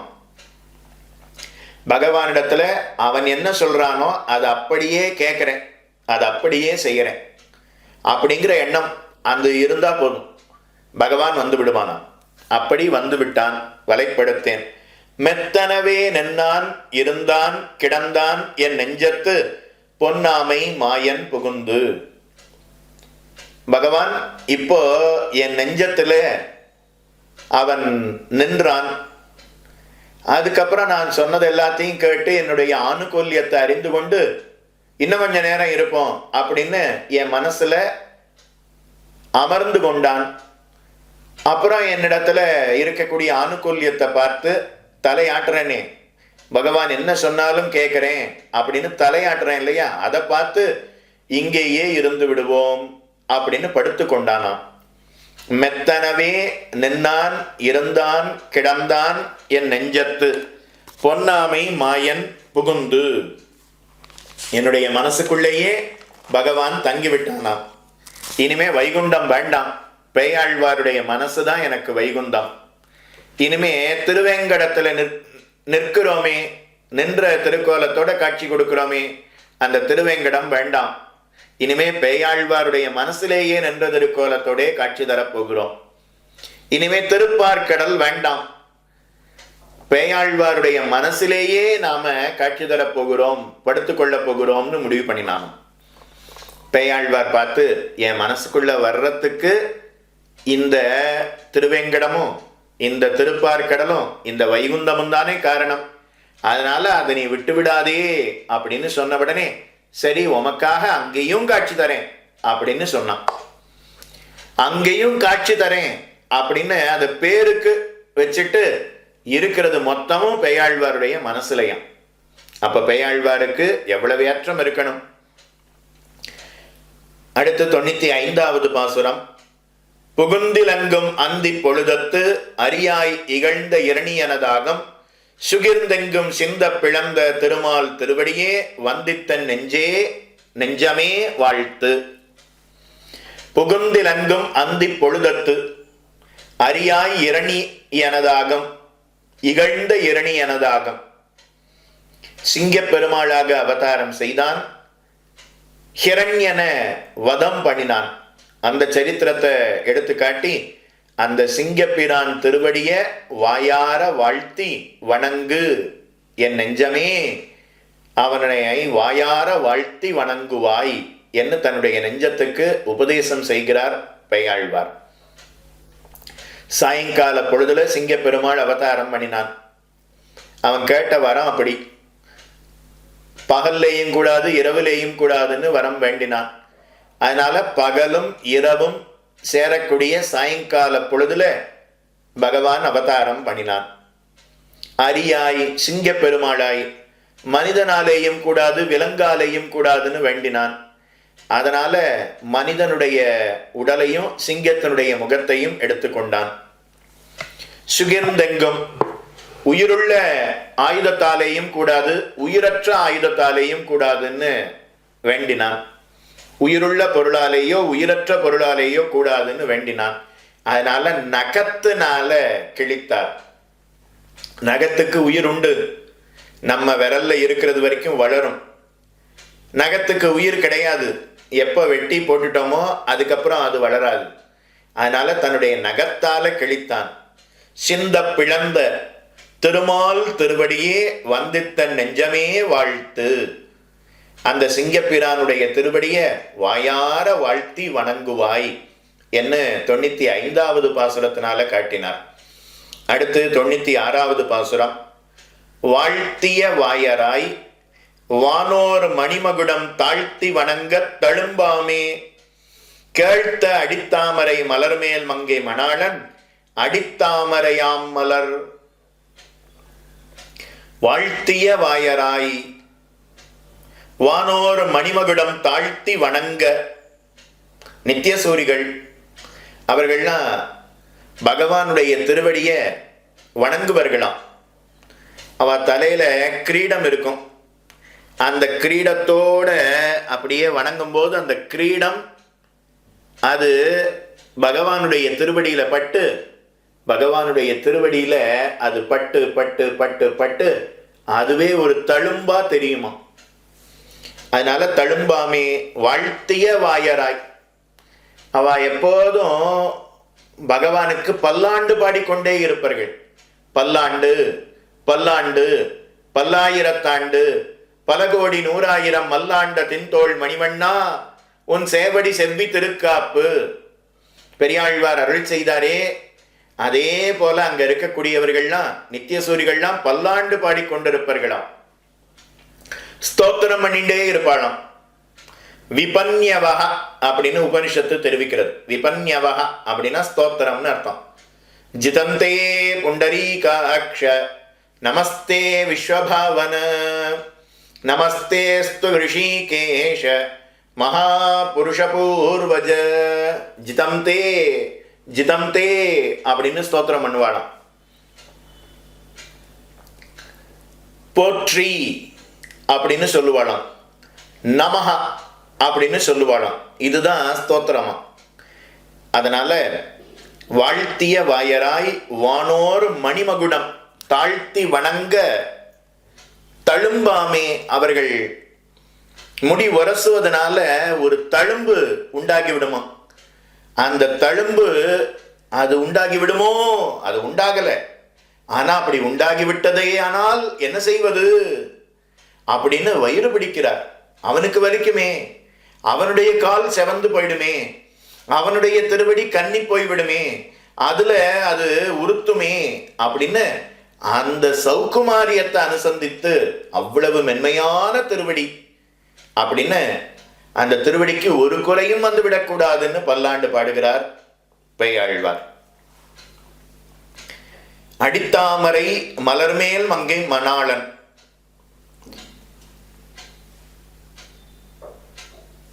அடித்தாமரை மலர்மேல் மங்கை மணாளன் அடித்தாமரையாமலர். நாச்சியார் அவ பகவானுடைய திருவடியை பிடிக்கணும்னு நினைச்சா கூட அந்த திருவடிய கையால தொட்டா அது செவந்து போயிடுமா, அவ்வளவு மென்மையான திருவடியாம். வடிவினை இல்லா மலர் மகள் மற்றை நிலமகள் பிடிக்கும் மெல்லடியை கொடுவினை ஏனும் பிடிக்க நீ ஒரு நாள் கூவுதல் வருதல் செய்யாயே அப்படின்னு திருவாய்மொழியில நம்மாழ்வார் அருளி செய்கிறார். வடிவினை இல்லா மலர் மகள் மற்றை நிலமகள் பிடிக்கும் மெல்லடியை. பொதுவா பெண்ணனுடைய உடல்ங்கிறது மென்மையாக இருக்கும். அதிலேயும் ஸ்திரீகளுக்கெல்லாம் தலைவியான நாச்சியார் மகாலட்சுமியினுடைய திருமேனிங்கிறது மென்மையா இருக்கும். அந்த மென்மையான திருமேனியில நாச்சியாருடைய கையு உள்ளங்கைங்கிறது இன்னும் மென்மையா இருக்கும். அந்த மென்மையான திருவடி, அந்த மென்மையான திருக்கையால பகவானுடைய திருவடிய பிடிச்சா பகவான் திருவடி செவந்து போயிடுமா. திருவடியை பிடிச்சா செவந்து போறதுன்னு மறுநாள் பார்த்து இந்த இடத்த பிடிக்கலாமான்னு கையை வச்சாலாம், தொட்ட உடனே செவந்து போயிடுதான். மகாலட்சுமி பார்த்தா முதல் நாள் காலை பிடிச்சு விட்ட உடனே செவந்து போச்சு. ரெண்டாவது நாள் இந்த இடத்த பிடிக்கலாமா செவந்துருமோன்னு நினைச்சு தொட்டேன், தொட்ட உடனே செவந்து போச்சு. மூணாவது நாள் இந்த இடத்த பிடிச்சு விடலாமா, நேத்து தொட்ட உடனே செவந்து போனது இந்த இடம் தானே அப்படின்னு கண்ணால பார்த்தாலாம், பார்த்த உடனே செவந்து போயிடுதான். அப்படின்னா எவ்வளவு மென்மையான திருமேனி, பகவானுடைய திருவடி எவ்வளவு மென்மையாக இருக்கணும். மொரட்டு அசுர பையனை பிளந்தவன், ஆனா நித்தியசூரிகள் அப்படிப்பட்ட பெருமையுடையவனை வணங்குறா. அப்படி வணங்கும் போது அவனுடைய திருவடி எவ்வளவு மென்மையா இருக்கு. அந்த திருவடியில போய் ஒரு தழும்பு வந்துவிடுமோ அப்படின்னு ஆழ்வார் வயிறு பிடிக்கிறாராம். கம்பராமாயணத்துல வரக்கூடிய ஒரு வார்த்தை, திருமகள் கரம் தொடச் சிவந்து காட்டவே. நாச்சியார் திருவடியினால, நாச்சியார் திருவடியை தொட்டா செவந்து போயிடுமா, அவ்வளவு மென்மையான திருவடியாம். தழும்பேறி விடாதோ அப்படின்னு வயிறு பிடிக்கிறார். நாச்சியாருடைய மென்மை பகவானுடைய திருமேனி முழுக்க பறந்து விட்டதாம். பகவானுக்கு இருக்கக்கூடிய மென்மை இல்லையா, நாச்சியார் பகவானுடைய திருமார்புல இருக்காளா இல்லையா, அதனால நாச்சியாருடைய மென்மை பகவானுடைய உடல் முழுக்க பரவி பகவானுடைய உடலும் மென்மை ஆயிடுதான். நாச்சியாருக்காக சௌகுமாரியத்தை ஏறிட்டு கொண்டானாம் பகவான். அடுத்து 96வது பாசுரத்தை காட்டுகிறார். அலரெடுத்த உந்தியான் ஆங்கெழிலாக மலரெடுத்த மாமேனி மாயன் அலரெடுத்த வண்ணத்தான் மாமலரான் வார்சடையான் இவர்கட்கு எண்ணத்தான் ஆமோ இமை. அலரெடுத்த உந்தியான் ஆங்கெழிலாய மலரெடுத்த மாமேனி மாயன் அலரெடுத்த வண்ணத்தான் மாமலரான் வார்சடையான் எண்ணத்தான் ஆமோ இமை. அலரெடுத்த வண்ணத்தான் அப்படின்னா இந்திரன், அலர் அப்படின்னா காஞ்சி மலர் அப்படின்னு பெயர். அந்த காஞ்சி மலருங்கிறது எப்படி இருக்குமோ அதை போன்ற நிறத்தை உடைய இந்திரன். அலரெடுத்த வண்ணத்தான் மாமலரான், மாமலரான் அப்படின்னா தாமரை பூவில் பிறந்த பிரம்மதேவர். வார்சடையான் ஜடாமுடியுடைய ருத்ரமூர்த்தி. இவர்களுக்கு எண்ணத்தானாமோ இமை. ஒரு க்ஷணம் இவர்கள்லாம் பகவானை பற்றி அறிந்து கொள்ள முடியுமா அப்படின்னா முடியாதான். ஸ்வயத்தனத்தினால யாராலையும் இவனை அறிந்து கொள்ளவே முடியாது. அப்ப இவனை எப்படி அறிந்து கொள்ளலாம்னா அவனுடைய அருளாலே இவனை அறிந்து கொள்ளலாமே தவிர தன்னுடைய முயற்சியினால அவனை அறிந்து கொள்வது என்பது முடியாது. அலரெடுத்த உந்தியான், அலரெடுத்த உந்தியான் அப்படின்னா பகவானுடைய கொப்புள்ள இருந்து ஒரு தாமரை அப்படிங்கிறது உண்டானது. அதனால தாமரையை மார்பிலே, தாமரைய நாபியிலே கொண்டவன் பகவான். பத்மநாபன் அப்படின்னு பகவானுக்கு திருநாமம். அலரெடுத்த உந்தியான். இந்த தாமரை இருக்கிறது அழகு, அதை விட அழகு அங்கெழிலாக மலரெடுத்த மாமேனி மாயன். அடுத்து காயாம் புஷ்பத்தை போல பகவானுடைய திருமேனி அப்படிங்கிறது இருக்குமா. அஜஸ்ய நாபௌ அத்யேகமர்ப்பிதம். பகவானுடைய கொப்புள்ள இருந்து ஒரு அழகிய தாமரை மலர் உண்டானது. அதுக்கப்புறம் என் நாபி பத்மாத்து அபவன்னு மகாத்மா பிரஜாபதி. அந்த தாமரையில இருந்துதான் பிரம்மதேவர் பிறந்தார். பிரம்மதேவர் பிறந்த உடனே அப்போ உலகத்தை சிருஷ்டி பண்ணல, பிரம்மதேவர் மட்டும்தான் சிருஷ்டி ஆயிருக்கார். பிரம்மதேவர் பார்த்து உத்தரையுமே காணமே, என்னை யார் படைத்தார்கள், எதற்காக படைத்தார்கள், என்னை யார் தாங்குறா அப்படின்னு பார்த்தார். பார்த்தா அவர் ஒரு தாமரையில உட்கார்ந்து இருக்கார். அப்போ இந்த தாமரையை யார் தாங்குறாளோ அவர்கள் தானே என்னை தாங்குகிறார்கள், அவர்கள் தானே என்னை படைத்திருக்க வேணும். அதனால அந்த தாமரை மலருக்குள்ள இறங்கி அடிவழியா தாமரையினுடைய நாளம் எங்க போய் முடியறதுன்னு பார்க்கணும்னு நடந்தார். ஒரு நாள் முழுக்க நடந்தார்.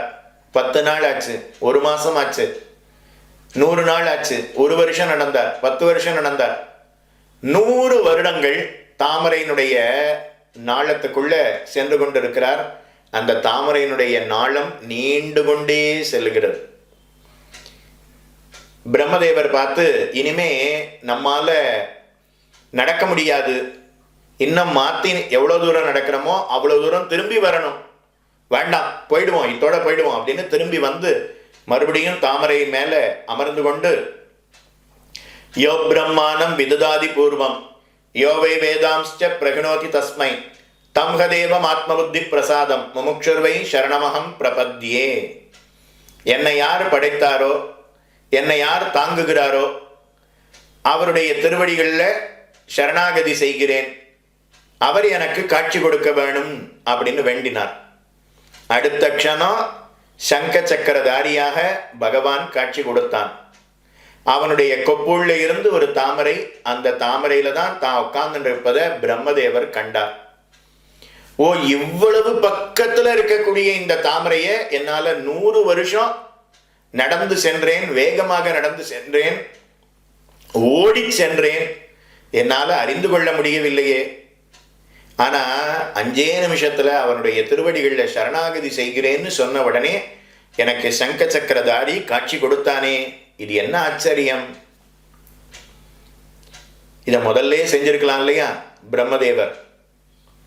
என்னுடைய முயற்சியினால அவனை காணலாம் என்கிற எண்ணத்தோட சென்றார். 100 வருஷம் ஆனாலும் காண முடியவில்லை. அவனுடைய அருளாலே அவனை காணலாம் அப்படிங்கிற எண்ணத்தோட இந்த ஸ்லோகத்தை சொல்லி அவனுடைய திருவடிகளில் சரணாகதி செய்தார். அடுத்த க்ஷணம் பகவான் அவருக்கு காட்சி கொடுத்தான்.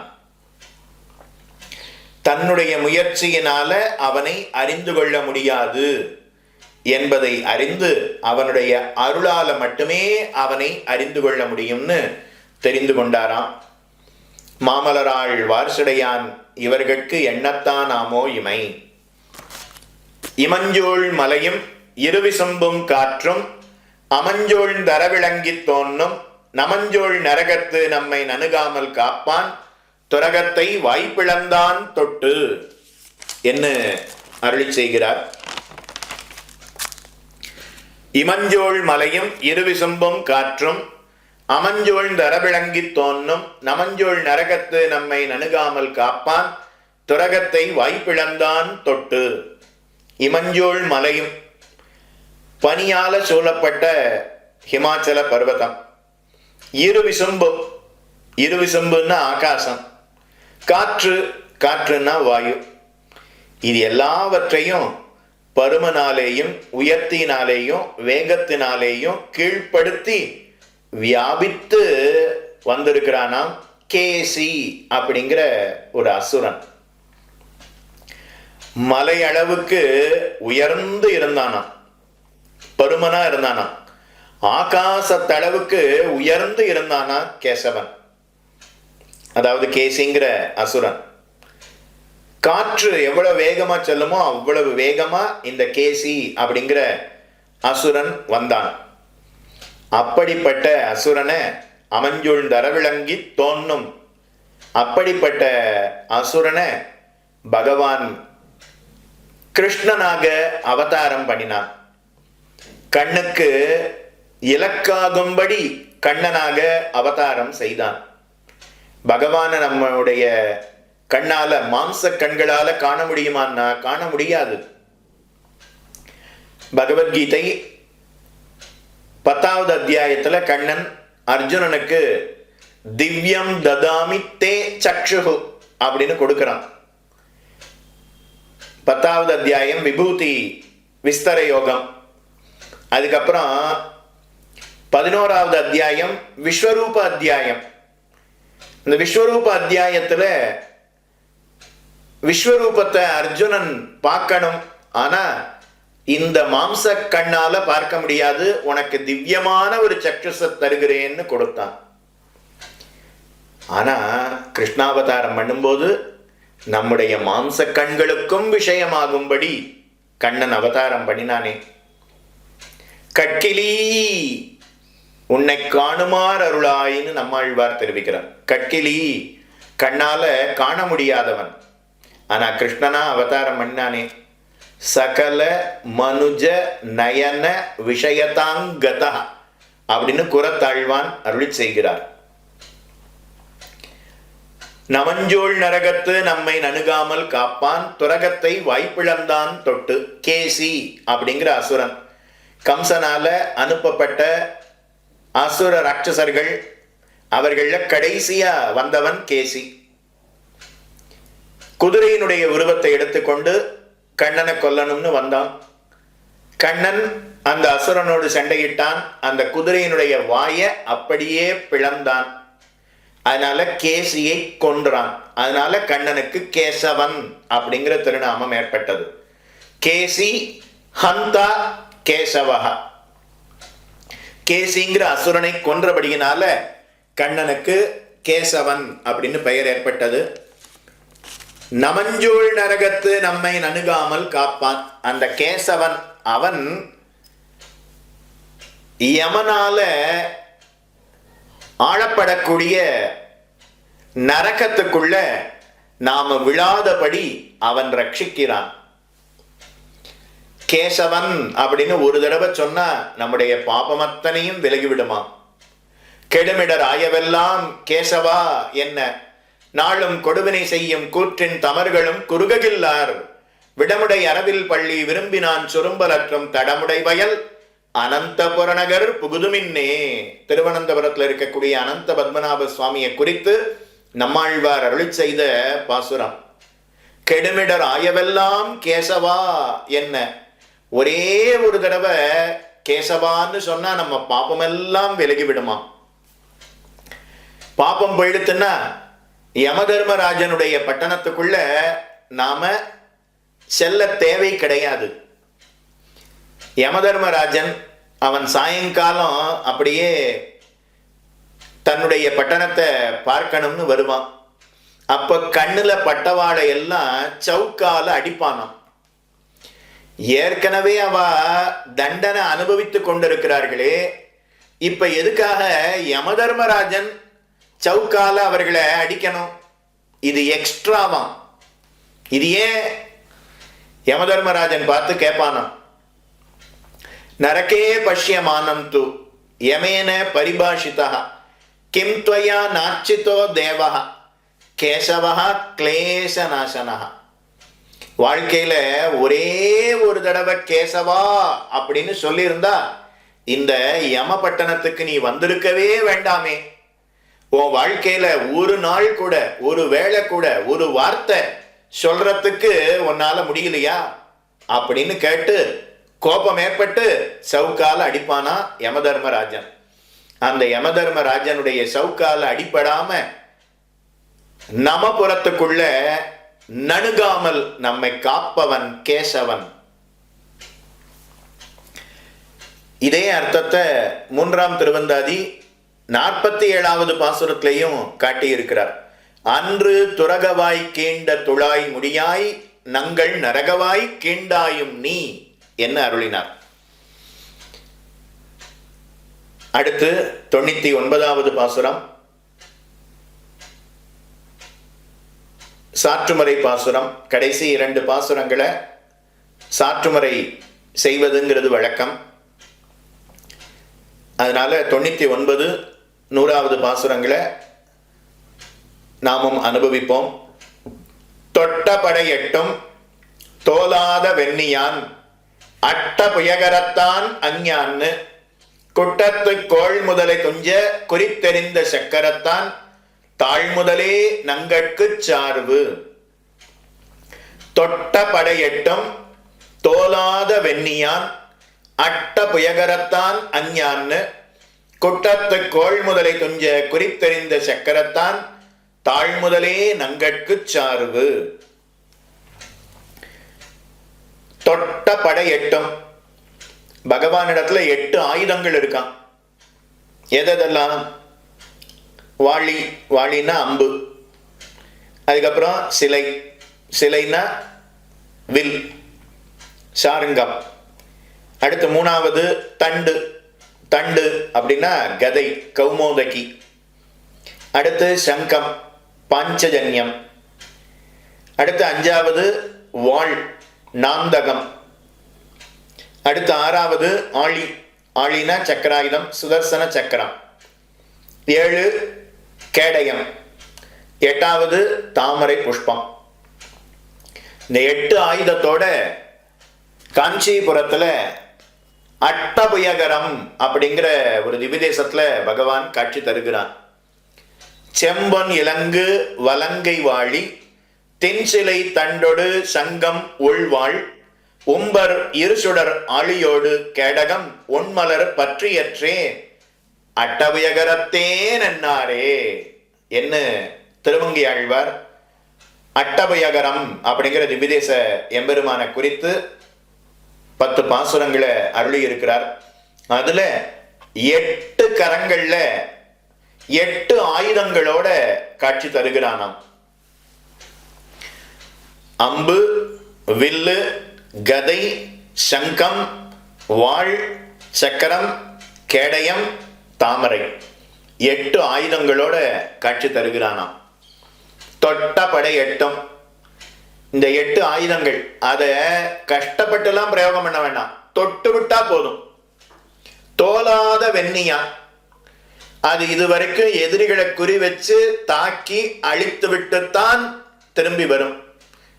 இதுவரைக்கும் அபஜயம் அப்படிங்கிறது ஏற்பட்டதே கிடையாது.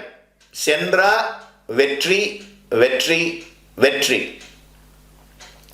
தோல்விங்கிறது கிடையவே கிடையாதான். அட்டபுயகரத்தான் அஞ்ஞான்னு குட்டத்து கோள் முதலை தொஞ்ச குறித்தெறிந்த சக்கரத்தான் தாழ்முதலே நங்கட்கு சார்பு. கஜேந்திரனுக்கு ஏற்பட்ட ஆபத்தை போக்கணுங்கிறதுக்காக பகவான் ஓடோடி வந்து குதித்தானே. அந்த சக்கராயுதத்தை ஏந்தி இருக்கக்கூடிய எம்பெருமானுடைய திருவடிகளையே நமக்கு ஆශ්‍රயணீயம் என்பதை இப்பாசுரத்தினால காட்டினார். ஏன் ஓடோடி வந்து குதித்தான் அப்படின்னா, வைகுண்டத்துல இருந்தையே சக்கராயுதத்தை ஏவி இட்டு இருக்கலாம். அது எங்கேயாவது குறி தவறி அடியவர்கள் மேல பட்டு அதனால இந்த கஜேந்திர ஆழ்வானுக்கு ஏதாவது ஆகிவிட்டதேயானால் என்ன செய்வது அப்படிங்கிறதுக்காக, குறி தவறாம இருக்கணுங்கிறதுக்காக அரை குலைய தலை குலைய ஓடோடி வந்து பக்கத்துல வந்து குறிப்பாத்து எரிஞ்சானாம், சக்கராயுதத்தை ஏவினானாம். அடியவர்கள் மேல அவ்வளவு பிரீத்தி, அடியவர்களை ரட்சிப்பதுல அவ்வளவு ஊற்றம் அப்படிங்கிறத காட்டினான். அந்த எம்பெருமானுடைய சக்கரத்தான் திருவடியே நமக்கு ஆஸ்ரயணீயம் அப்படின்னு தெரிவிக்கிறார். சாருவே தவநெறிக்கு தாமோதரன் தாள்கள்னு நம்மாழ்வார் திருவாய்மொழியில இதே அர்த்தத்தை காட்டினார். பாதமூலம் சரணம் பிரபத்யேன்னு ஆளவந்தார் ஸ்தோத்திர ரத்னத்துல பகவானுடைய திருவடியே நமக்கு கதின்னு காட்டினார். தாழ்முதலே நங்கட்கு சார்பு, தாளே நங்கட்கு சார்புன்னு சொல்லியிருக்கலாம் இல்லையா? தாழ்முதலே நங்கட்கு சார்பு, ஏவகாரத்தினால நாச்சியாரோடு கூடியிருக்கக்கூடிய அப்படின்னு காட்டினார். தாழ்முதலே அப்படின்னா அவனுடைய திருவடியே அப்படின்னு தெரிவிக்கிறார். பகவான் அடியவர்கள் மேல இவ்வளவு பிரீத்திய காட்டுகிறான். நாம் ஏதாவது தவறு செய்தோம்னு வச்சுக்கோங்க, இவ்வளவு கருணையை காட்டக்கூடிய அவனுக்கும் சில சமயம் நாம் செய்திருக்கக்கூடிய பாப்பத்தின் மிகுதியினால அவனுக்கும் அந்த கருணைங்கிறது மாதிரி சீற்றம்ங்கிறது உண்டாகிவிடும். ஆனா மகாலட்சுமி நாச்சியாருக்கு சீற்றம்ங்கிறது உண்டாகாது. ஒரு கால் அந்த நாச்சியாருக்கே சீற்றம் உண்டானாலும் பகவானுடைய திருவடி நம்ம விடவே செய்யாதோம். அதனால தாழ்முதலே நங்கட்கு சார்பு தெரிவிக்கிறார். பிராட்டியும் அவனும் விடிலும் திருவடிகள் விடாது தின்கடலாய் இருக்கும்னு முமுட்சுப்படியில பிள்ளை லோகாச்சாரியர் அருள் செய்கிறார். வண்புகள் நாரணன் தின்களச்சேரே என்று நம்மாழ்வார் இந்த அர்த்தத்தை தான் காட்டினார். அதனால கஜேந்திர ஆழ்வான ரட்சிப்பதற்காக ஓடோடி வந்தானே, 8 ஆயுதங்களை தரித்து கொண்டு வந்தானே, அந்த எம்பெருமானுடைய திருவடியே நமக்கு ஆஸ்ரயணீயம் அப்படின்னு காட்டினார். கடைசி பாசுரம் 100வது பாசுரம். சார்பு நமக்கென்னும் சக்கரத்தான் தன் துழாய் தார்வாள் வரைமார்பந்தான் முயங்கும் காரார்ந்த வானமிருமின் நிமைக்கும் வண் தாமரை நெடுங்கண் தேனமரும் பூமேல் திரு. சார்பு நமக்கென்னும் சக்கரத்தான் தன் துழாய் தார்வாள் வரைமார்பந்தான் முயங்கும் காரார்ந்த வானமிருமின் நிமைக்கும் வண் தாமரை நெடுங்கண் தேனமரும் பூமேல் திரு. தேனமரும் பூமேல் திரு அப்படின்னா வண் தாமரை நெடுங்கண் தேனமரும் பூமேல் திரு. நீண்ட அழகிய கண்களை உடைய, கருத்த கண்களை உடைய, தாமரை பூவுல அமர்ந்திருக்கக்கூடிய மகாலட்சுமி நாச்சியார். அந்த நாச்சியாரே நமக்கு என்றும் சரண். சார்பு நமக்கு சக்கரத்தான், சார்பு நமக்கு என்றும் திரு அப்படின்னு பிரிச்சுக்கணும். இது புரிஞ்சுடுச்சுன்னா பாசுரத்தினுடைய அர்த்தம் புரிஞ்சு போச்சு. சார்பு நமக்கு சக்கரத்தான், என்றும் சார்பு நமக்கு திரு. அப்பப்போ பகவானுடைய திருவடியை பற்றலாம். பகவானுடைய திருவடி அப்பப்போ ஆசிரயணீயமா இருக்கும். ஆனா மகாலட்சுமியினுடைய திருவடி நமக்கு எப்போதும் ஆசிரயணீயமாக இருப்பது அப்படின்னு நாச்சியாருடைய வைபவத்தை காட்டுறார். அனுகிரகமயீம் வந்தே நித்தியம் அஜ்ஞாத நிகிரகாம்னு வேதாந்த தேசிகன் தெரிவிக்கிறார். பகவான் அடியவர்கள் மேல கருணையே வடிவெடுத்தவன்.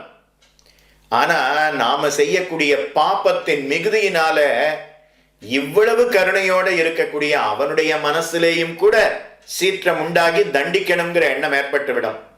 ஆனா நாச்சியார் எவ்வளவு பாபம் பண்ணினவனாக இருந்தாலும் அவனை தண்டித்து திருத்தணுங்கிற எண்ணம் அவளுக்கு ஏற்படாது. அதனால பகவானுக்கு அனுகிரகமும் தெரியும், நிகிரகமும் தெரியும். ஆனா நாச்சியாருக்கு அனுகிரகம் மட்டும்தான் தெரியுமே தவிர நிகிரகம்னா என்னன்னே தெரியாதாம். அதனால அந்த நாச்சியாருடைய திருவடியே நமக்கு சரணம், நாச்சியாருடைய திருவடியே நமக்கு கதி அப்படின்னு காட்டுறார். நாச்சியார் தான் நமக்கு புருஷகாரம் செய்கிறாள். நாச்சியார் கருணையே வடிவெடுத்தவள். இந்த பாசுரத்துல தெரிவித்து லக்ஷ்மி கடாட்சத்தோட தொடங்கி லக்ஷ்மியினுடைய திருவடியே தஞ்சம் அப்படின்னு இந்த திவ்ய பிரபந்தத்தை பூர்த்தி செய்கிறார் பெய்யாழ்வார். திருக்கண்டேன் பொன்மேனி கண்டேன், திகழுமருக்கண் அணிநிறமும் கண்டேன், செருக்கிளரும் பொன்னாளி கண்டேன், புரிசங்கம் கை கண்டேன், என்னாளி வண்ணன்பால் இன்னு என்ன இந்த அர்த்தத்தை வெகு அற்புதமாக பெய்யாழ்வார் காட்டினார். பெரியவாச்சான் பிள்ளை, அப்பிள்ளை முதலான பூர்வர்கள் இதற்கு அற்புதமான வியாக்கியானத்தை அருளி இருக்கிறார்கள். மயிலாப்பூர், திருவல்லிக்கேணி முதலான இடங்கள்லாம் சந்த தொடங்குவா இல்லையா, அப்போ 3ஆம் திருவந்தாதியத்தான் இட்டு தொடங்குவார்கள். ஆழ்வார் திருநகரி, தென்திருப்பேரை முதலான பிராந்தியங்கள் எல்லாம் கண்ணினும் சிறுத்தாம்பு வச்சு திவ்ய பிரபந்தத்தை சந்த தொடங்கிறது அப்படிங்கிறது வழக்கம். திருவல்லிக்கேணி, மயிலாப்பூர் இந்த பிராந்தியத்துல முதல்ல எதுன்னா 3ஆம் திருவந்தாதி. ஏன்னா பெய்யாழ்வார் அவதரித்ததே மயிலாப்பூர் தானே. திருவல்லிக்கேணியில பெய்யாழ்வாருக்குன்னு தனி சன்னதி, தனி தெருவே இருக்கு. கோவிலுக்கு வெளியில பார்த்தோம்னா பெய்யாழ்வார் தெரு அப்படின்னு இருக்கு. பெய்யாழ்வாருக்கு தனி கோவிலே இருக்கிறது. பெய்யாழ்வார் அவதாரம் பண்ணின ஐப்பசி சதயம் அன்றைய தினம் திருவல்லிக்கேணி பார்த்தசாரதி பெருமாள் காலையில தன்னுடைய சன்னதியில இருந்து பெய்யாழ்வார் கோவிலுக்கு எழுந்தருளி விடுவார். அங்க பார்த்தசாரதி பெருமாளுக்கும் பெய்யாழ்வாருக்கும் சேர்த்தியில திருமஞ்சனம் நடைபெறும். சாயங்காலம் 2 பேருக்கும் சேர்த்து புறப்பாடு அப்படிங்கிறது விசேஷமா நடைபெறும். அது மட்டுமல்லாம இன்னும் மயிலாப்பூர், திருவல்லிக்கேணி முதலான இடத்துல பஞ்ச பருவ புறப்பாடு நடைபெறும் அல்லவா. அப்பெல்லாம் இந்த 3ஆம் திருவந்தாதியத்தான் அத்தியாபக சுவாமிகள் விண்ணப்பம் பண்ணுவா. ஏகாதசி, அதுக்கப்புறம் அமாவாசை, பௌர்ணமி, திருவோணம், மாசப்பரப்பு, பஞ்சபருவ புறப்பாடு நடைபெறுகிறது அல்லவா. அப்பெல்லாம் அநேகமா 3ஆம் திருவந்தாதியத்தான் அனுசந்தானம் அப்படிங்கிறது நடைபெறும். இதற்கு இந்த 3ஆம் திருவந்தாதி இதற்கு காஞ்சி சுவாமி திவ்யார்த்த தீபிகைய அருளி இருக்கிறார். புத்தூர் வக்கீல் சுவாமி அவர் இதற்கு ஒரு அற்புதமான விவரணத்தை காட்டி இருக்கிறார். அதனால அந்த பெரியவர்கள் அனைவருக்கும் பல்லாண்டு பாடிக்கொள்வோம். பெய்யாழ்வார் இப்படி காட்டினாரோ நமக்கு ஸ்ரீயப்பதி அப்படிங்கிற அர்த்தத்தை நாம அறிந்து கொண்டோம். பரபிரம்மத்தினுடைய ஏற்றத்தை முதல் திருவந்தாதியிலேயும், அவன் நாராயணன் என்கிற அர்த்தத்தை 2ஆம் திருவந்தாதியிலேயும், அந்த நாராயணன் பிரம்மச்சாரி நாராயணன் அன்று அவன் ஸ்ரீமன் நாராயணன், அவன் திருமால், அவன் ஸ்ரீயப்பதி அப்படிங்கிறத பெய்யாழ்வார் காட்டினார். வியாக்கியானங்கள்ல தொடங்கும் போது அநேகமா எப்படி தொடங்குவான்னா ஸ்ரீயப்பதியாய் அப்படின்னு தான் தொடங்குவா. அதனால ஸ்ரீயப்பதியினுடைய ஏற்றத்தை காட்டினதே இந்த 3ஆம் திருவந்தாதியில பெய்யாழ்வார் காட்டினார். அதனால அந்த பெய்யாழ்வாருடைய திருவடிகளுக்கு வாழி வாழி வாழி என்று பல்லாண்டு பாடிக்கொள்வோம்.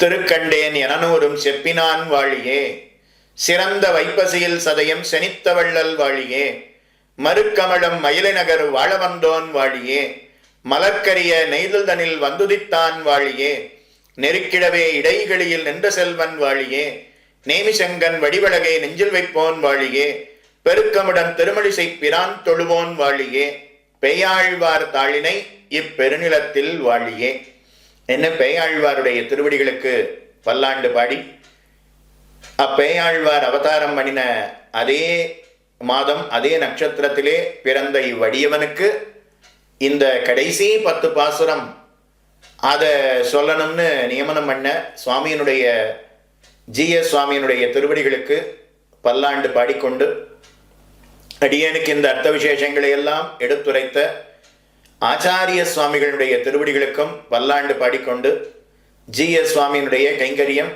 மேல மேல இன்னும் வளர வேணும், திருநாரண நம்பெருமானுக்கு தொண்டு புரிய வேணும்னு நாச்சியார் திருவடிகளிலே எம்பெருமான் திருவடிகளிலே பிரார்த்தித்து கொண்டு அடியனுடைய வார்த்தையை சத்தையோடு செவிமடுத்த உங்கள் அனைவருக்கும், மூன்றாம் திருவந்தாதிய கேட்டிருக்கக்கூடிய உங்கள் அனைவருக்கும் பகவானுடைய அனுகிரகம் பரிபூர்ணமாக உண்டாக வேணும். ஞான பக்தி வைராக்கியங்கள் வளர வேணும். வாழ்வில் எல்லா வளமும் நலமும் நீங்கள் அனைவரும் பெற வேண்டும். மன்னவராய் உலகாண்டு மீண்டும் வானவராய் மகிழ்வெய்துவரே. இங்கே இருக்கும்போது ராஜாவை போல இருந்து அதுக்கப்புறம் இந்த சரீரத்தினுடைய முடிவிலேயே முக்திங்கிறது கிட்ட வேணும். உலகில் ஏந்து பெருஞ்செல்வத்தராய் திருமாலடியார்களை பூசிக்க நோற்றார்களே. உங்களுக்கெல்லாம் மேல மேல செல்வம் பெருகணும். பகவானுக்கும் அவனுடைய அடியவர்களுக்கும் நிறைய கொடுப்பதற்காகவே இது பெருக வேண்டும். உடைந்த நோய்களை ஓடுவிக்குமே, வியாதி இல்லாம இருக்கணும். அப்பதான் பகவானுக்கும் அவனுடைய அடியவர்களுக்கும் கைங்கரியம் திருடமா இருந்து செய்ய முடியும். அதனால இது எல்லாம் உங்களுக்கு உண்டாகி இந்த சரீரத்தினுடைய முடிவிலேயே முக்திங்கிறது கிட்ட வேணுமாய் ருக்மிணி வெங்கடகிருஷ்ணன் பார்த்தசாரதி பெருமாளிடத்திலேயும் ஸ்ரீதேவி பூமிதேவி குழைக்காத நாச்சியார் திருப்பேர நாச்சியார் சமேதரான மகர நெடுங்குழைக்காதன் எம்பெருமானுடைய திருவடி தாமரைகளிலேயும் பிரார்த்தித்துக் கொண்டு அடியோமோடும் நின்னோடும் பிரிவினி இருக்க வேண்டும் என்று சொல்லி இத்தோடு அமைகிறேன். க்ஷமிக்க பிரார்த்திக்கிறேன். பற்பமென திகழ் பைங்கழலும் தன் பல்லவமே விரலும். பற்பமென திகழ் பைங்கழலும் தன் பல்லவமே விரலும். பாவனமாகிய பைந்துவராடை பதிந்த மருங்கழகும். பாவனமாகிய பைந்துவராடை பதிந்த மருங்கழகும். முப்புரி நூலோடு முன்கையில் ஏந்திய முக்கோல் தன்னழகும். எப்பொழுதும் யதிராசன் வடிவழகு என் இதயத்துள்ளதால். இல்லை எனக்கெதிர், இல்லை எனக்கெதிர், இல்லை எனக்கெதிரே. இல்லை எனக்கெதிர், இல்லை எனக்கெதிர், இல்லை எனக்கெதிரே. இல்லை எனக்கெதிரே, இல்லை எனக்கெதிரே, இல்லை எனக்கெதிரே.